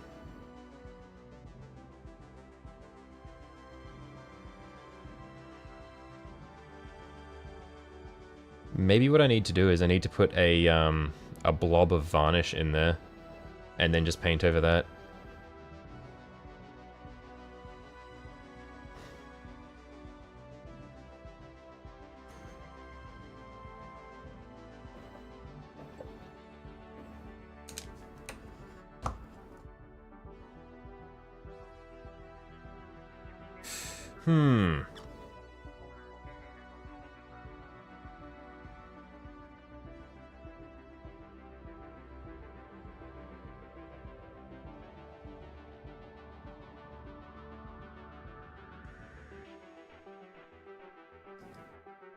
Do I have...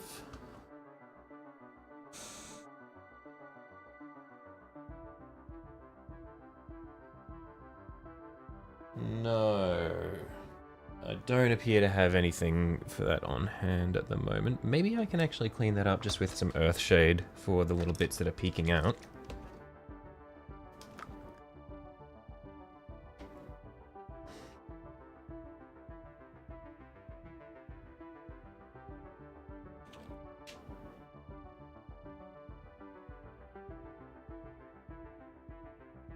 So little bits of the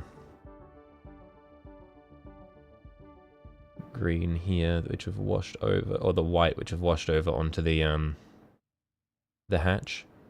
And I don't want them to be as stark as the border between the wooden planks. So I'm just gonna cover those little bits of white with the earth shade, so that then when we come back through around the edges with the green contrast for the OSL, hopefully it won't be as egregious. Because we want it to be visible, but we don't want it to be too overwhelming.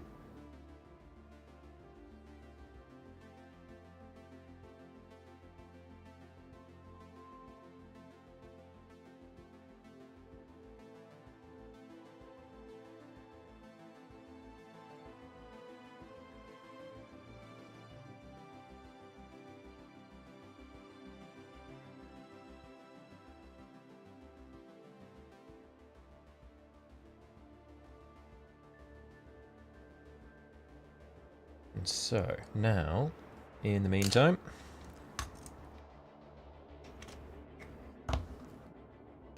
let's come back to our green and start getting a little bit of OSL on the edges of the red panels. Also down here as well, where it hasn't quite fully filled in.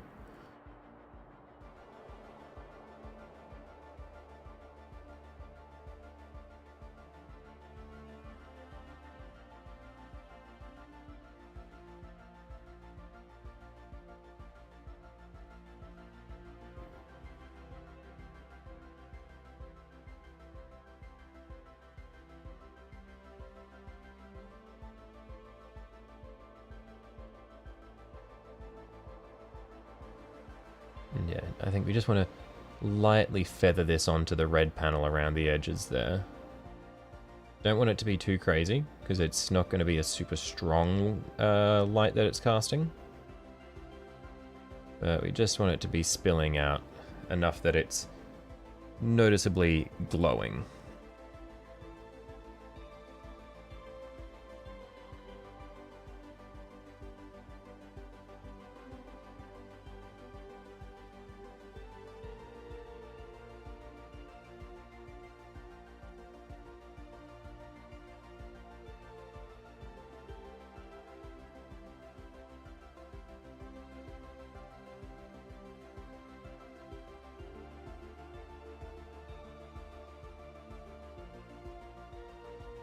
Ominous glow, exactly.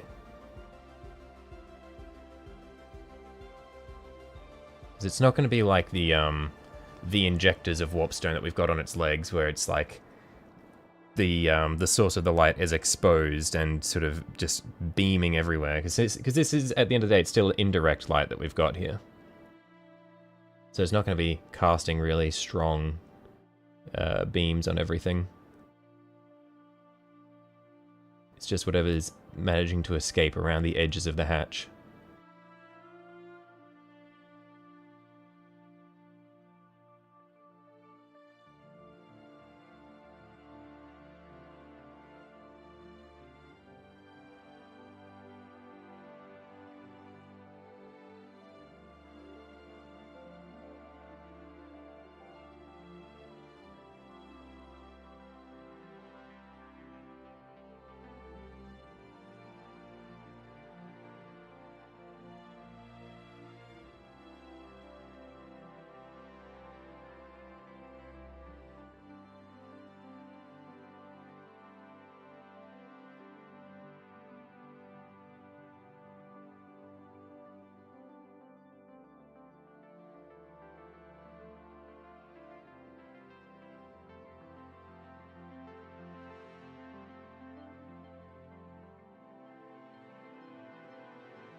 What's up, bro? Hey, Juggernaut.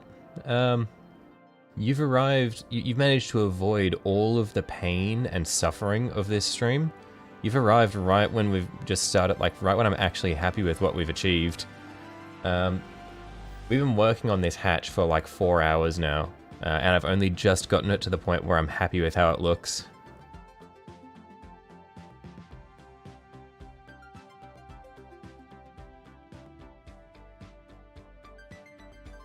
I think the color of the timber still probably isn't ideally what I would like it to be, but I think it's good enough.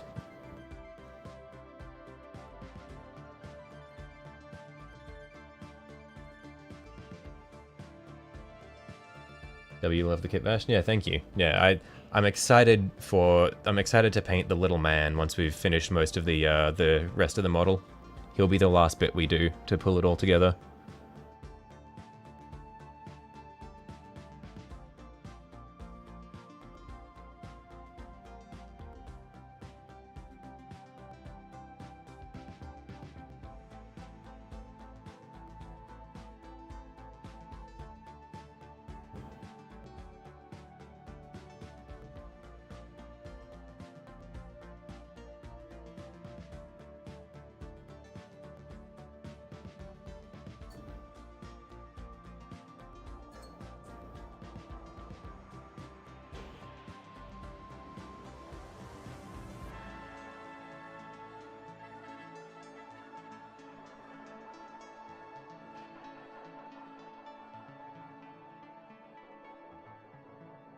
Assuming this is just a normal Chaos Knight. Oh yeah, this is just a it's just a which one is it? I think it's the Wardog Huntsman.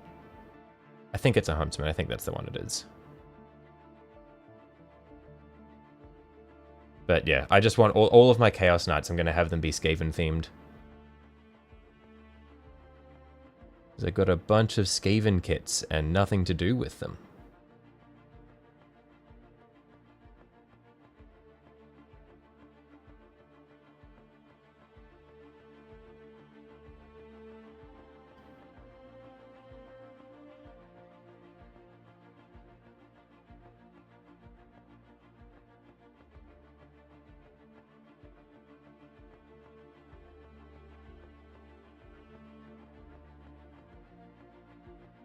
Is it the next army? Maybe. I don't really have a hard and fast order in which I build armies. I've got a bunch of minis from a bunch of different armies, and I just kind of build whatever whatever catches my eye at the time. Like the nice thing about this is I can substitute it into my existing Imperial Knights army as a Warglaive, because it's got the same kit. It's Melter and melee. So they're versatile. And likewise, I can substitute my my existing Imperial Knights as Chaos Knights. So in terms of tabletop versatility, this is probably one of the most efficient choices to do. But again, I don't really I don't tend to make the decisions based on what army I'm working on, unless I'm like cramming for a game on the weekend.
Okay.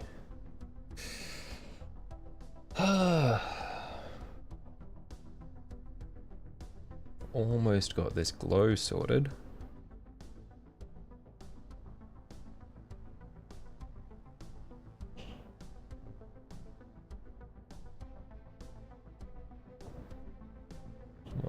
sec.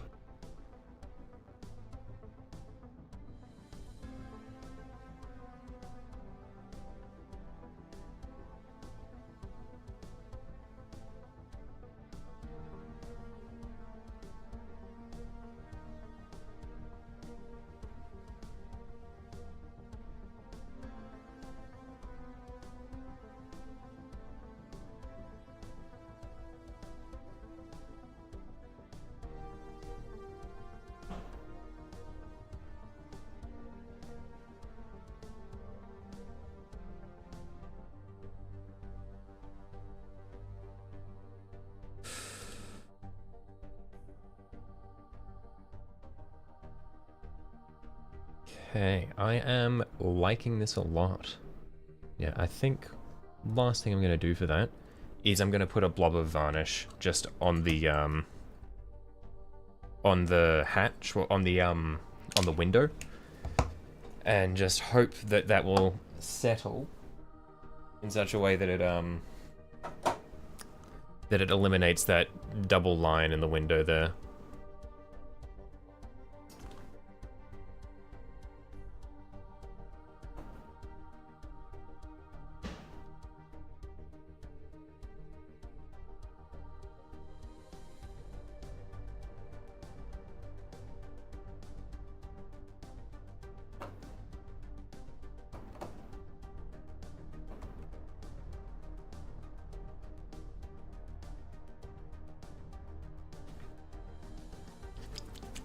Only Kitbash you have is a Necron made of extra pieces. Nothing wrong with that.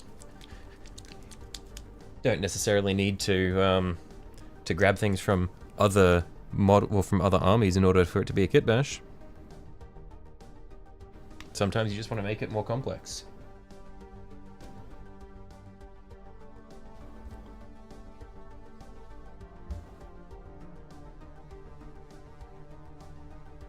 Might add some stuff to the Chronomancer you're getting though.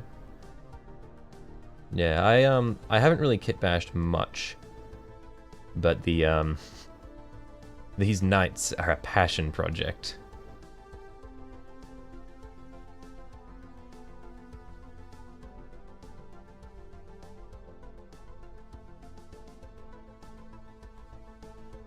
Okay, so if I dab all of this in here and hopefully just let it really pool there, using weapons from other kits for the win. Yeah, I think that is definitely a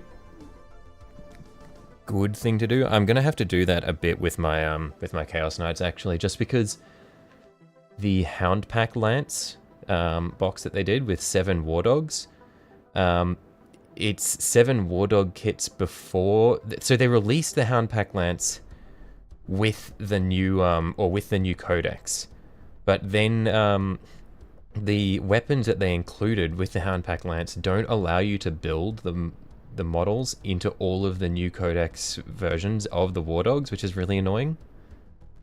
So I'm having to I'm gonna have to take some weapons from the from my regular armigers.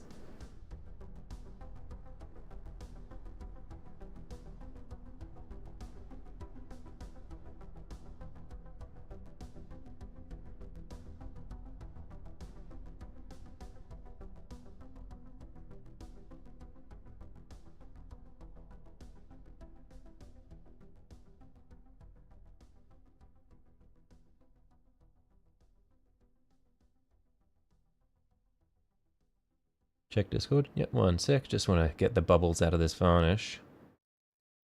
I just want to make sure this varnish settles in such a way that it hopefully eliminates that double layering.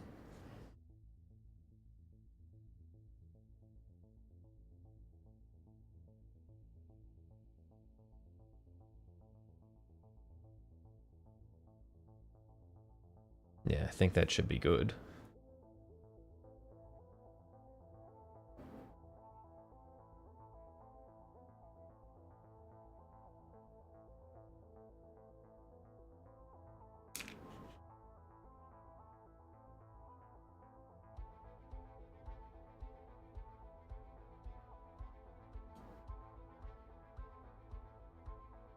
Oh yeah, I see. Nice. What parts has he got on there? I like the Tesseract Vault. Is that an old metal mini? Is that what that is?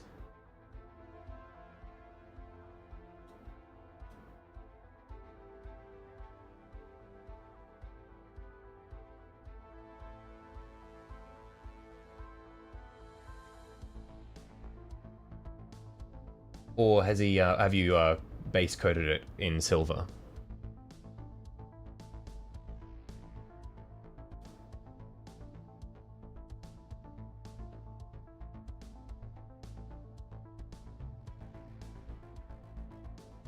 Oh, it's got parts from the Psychomancer, Chronomancer, Immortal Deathmark, and Deathmark, and you front it with silver. Ah, I see, okay.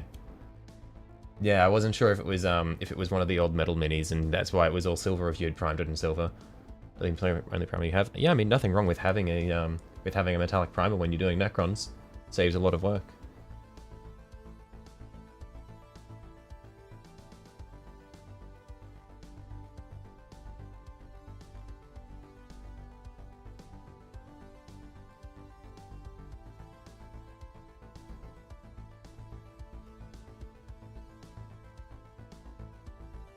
Yeah, I'm just having to hold the mini at this angle so that I can make sure the make sure the varnish dries where I want it to dry. But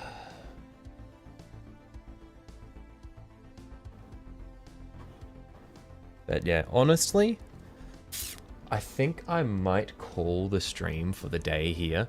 Because I am mind wiped after spending 4 hours working on this one section of the model. I am happy with how it's turned out in the end, though. I do like how it's come out. Yeah, I think the trick definitely was differentiating between the different panels on there. Oh, actually, before I go, I might just, before I forget, because otherwise I will never do it, is do the rivets on that panel,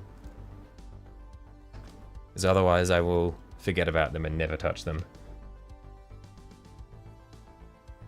You just got here. Did I finish that? See the finished rubric set? Just did your first Marines. Maybe not. Did you post them in the minis chat at all, or? I'm scrolling back through.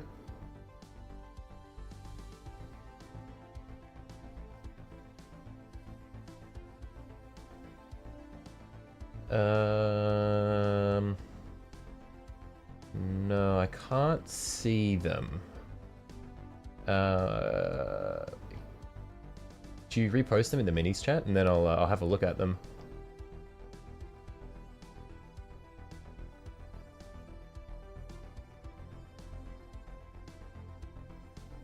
Yeah, keen to see how they've come along.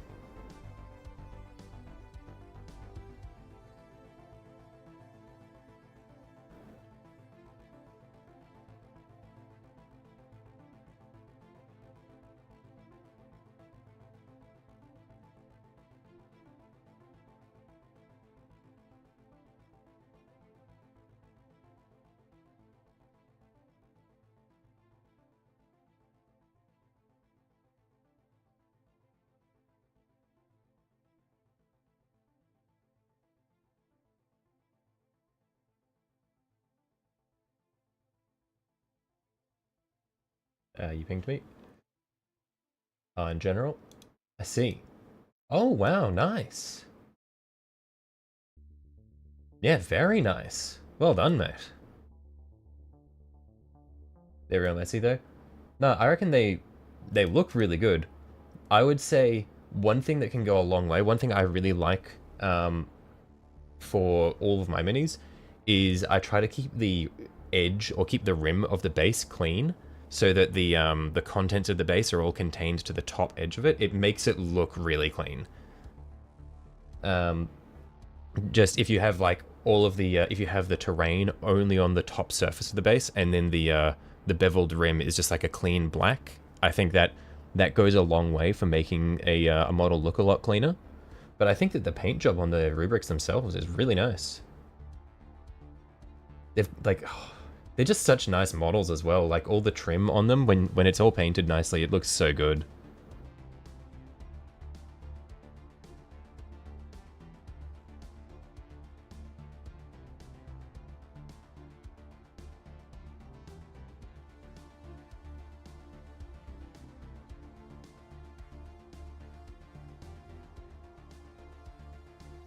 So haven't thin your paints and your brushes suck. Hey, I mean, it's all just it's a matter of learning. You'll get there. Um, yeah, I think that learning the correct consistencies of thinning your paints is definitely a very big part of getting better at painting. And like, it's very easy for people to say, "Oh, thin your paints. Just make sure they're thin enough." But it's a matter of practice of just figuring out what it is for your paints to be the correct thickness, because there's no one answer. Sometimes you want them to be thicker, sometimes you want them to be thinner. It's just a matter of feeling. So you don't need to rush yourself or anything. Like, you'll get there. You'll get the hang of it. As long as you're just kind of like aware that you want them to be thinner or thicker when you're using them, that's like you'll get a feel for getting them to the right consistency.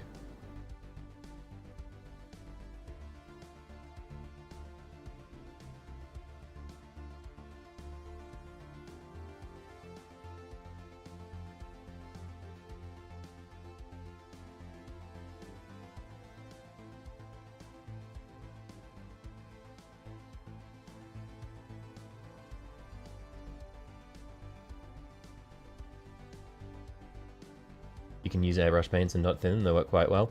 A lot of the time, yeah. Sometimes some airbrush paints are just a little bit too thin and they're a little bit annoying to work with. But yeah, a lot of airbrush paints are generally pre-thinned to the point where they're quite nice to work with.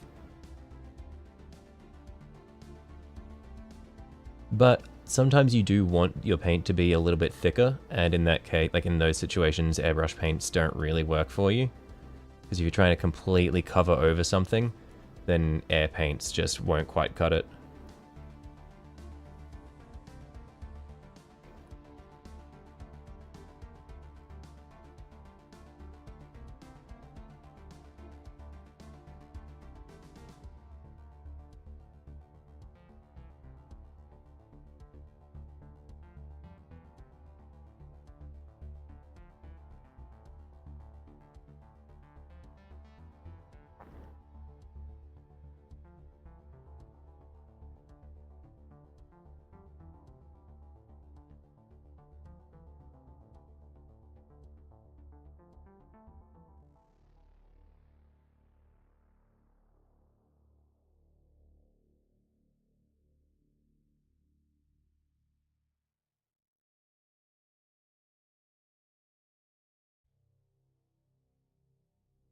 Like the red accent's supposed to be pink. Yeah, pinks can be hard. Is that Doomfire magenta? It could. It might not be. I could just be taking a stab in the dark. Um, Wait, is it Doomfire magenta? No, no, it's not a contrast you've used. Yeah, pinks can be a pain. But yeah, you can always just you can, if you want it to be lighter or more pink, you can always just put a little bit of like mix a little bit of white with the red/pink that you're working with, and that'll turn lighter. It'll go more pastel-y. But I mean, I think it looks really nice as is. I'd say it's definitely more magenta than red or pink. I'd say it's a little in between Vallejo hot pink. Oh, maybe it's just the lighting. I would say it's definitely not a red. Borrowing some from a friend because you don't have paints. Yeah, fair enough.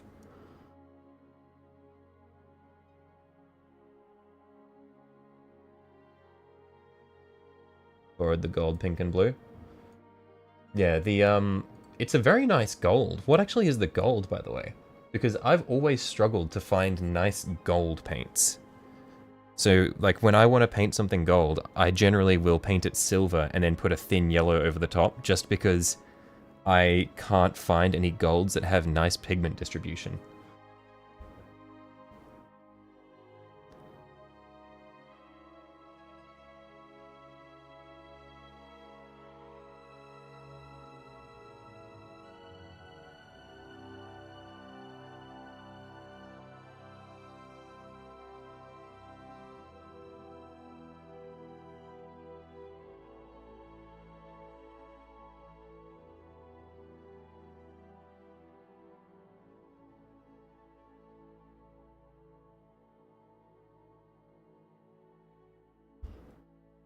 Pro Acryl Bright Gold. Right, okay.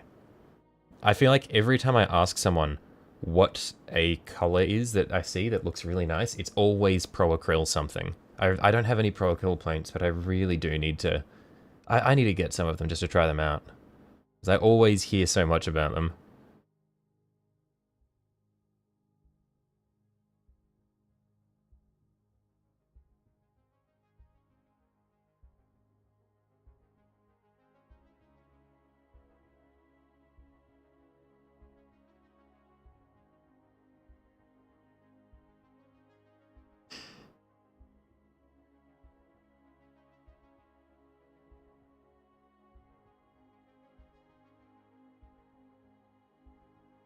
Pro Acryl will have some great paints, the pigments are quite nice. So I've heard.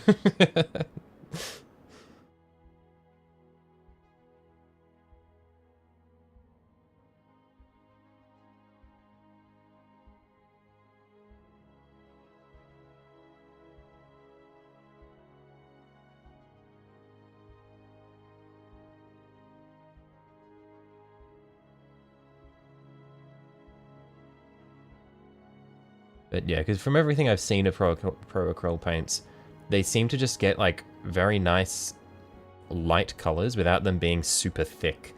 Because that's an issue with all of the Citadel paints.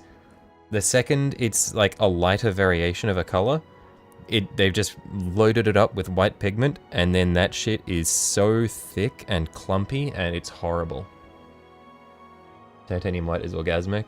That is the one that has been shilled the most, yes.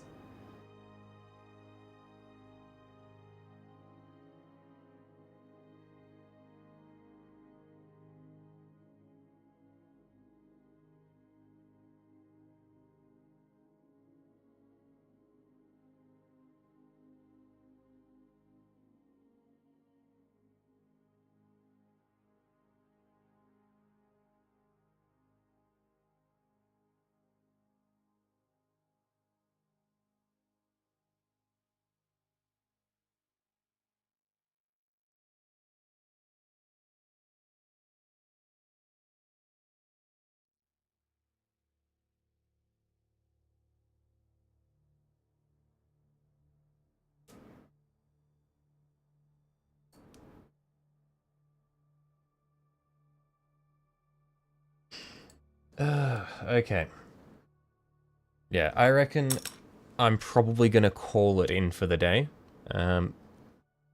I've pretty much finished the hatch. I think that there's going to be some work that'll need to be done on the metallic parts of it, but I accomplished what I set out to do today, and I am I'm very happy with how it's turned out. It was a solid learning experience, and I think the main thing I've learned is that I don't know how to do timber. I think the knee pads came out pretty well, but it helps that they already had the timber grain done for me there, so I didn't really have to worry about that. The hatch, the patterning itself is not great, but I think the way that we broke up the boards, I think really sells it. So yeah, I'm gonna call it in for the day. Oh man, yeah, that was purgatory, but there was a very satisfying moment when when it all came together. So I'm gonna head off. I will catch you guys later. Tim was looking great despite not knowing what I was doing. True. I don't know if I have an excuse for saying I didn't know what I was doing. When I had Silver's, or not Silver, I had Twisted's amazing fucking where is it? Amazing sample here. And I just was unable to emulate it in the slightest. But yeah, anyway. I'm gonna call it in. Well, you send me a message someday, sometime see you. Yeah, so if people haven't seen, I have actually put out a schedule now. So I've got it on the Twitter. Wait, I don't think I've got it on the Twitter. I've got it on the channel page, on the community tab, and I've got it in the Discord. I'm pointing at my right-hand monitor as though you guys can see my right-hand monitor where I've got my Discord. I've got it in my Discord. I've got it on the community page. And yeah, so I will be streaming again tomorrow, and then I'll have a day off, and then I'll have 2 days on, and then the last day of the week will be off. But yeah, anyway, I'm going to head off. I will catch you guys all later. Yeah, see you tomorrow. Bye-bye.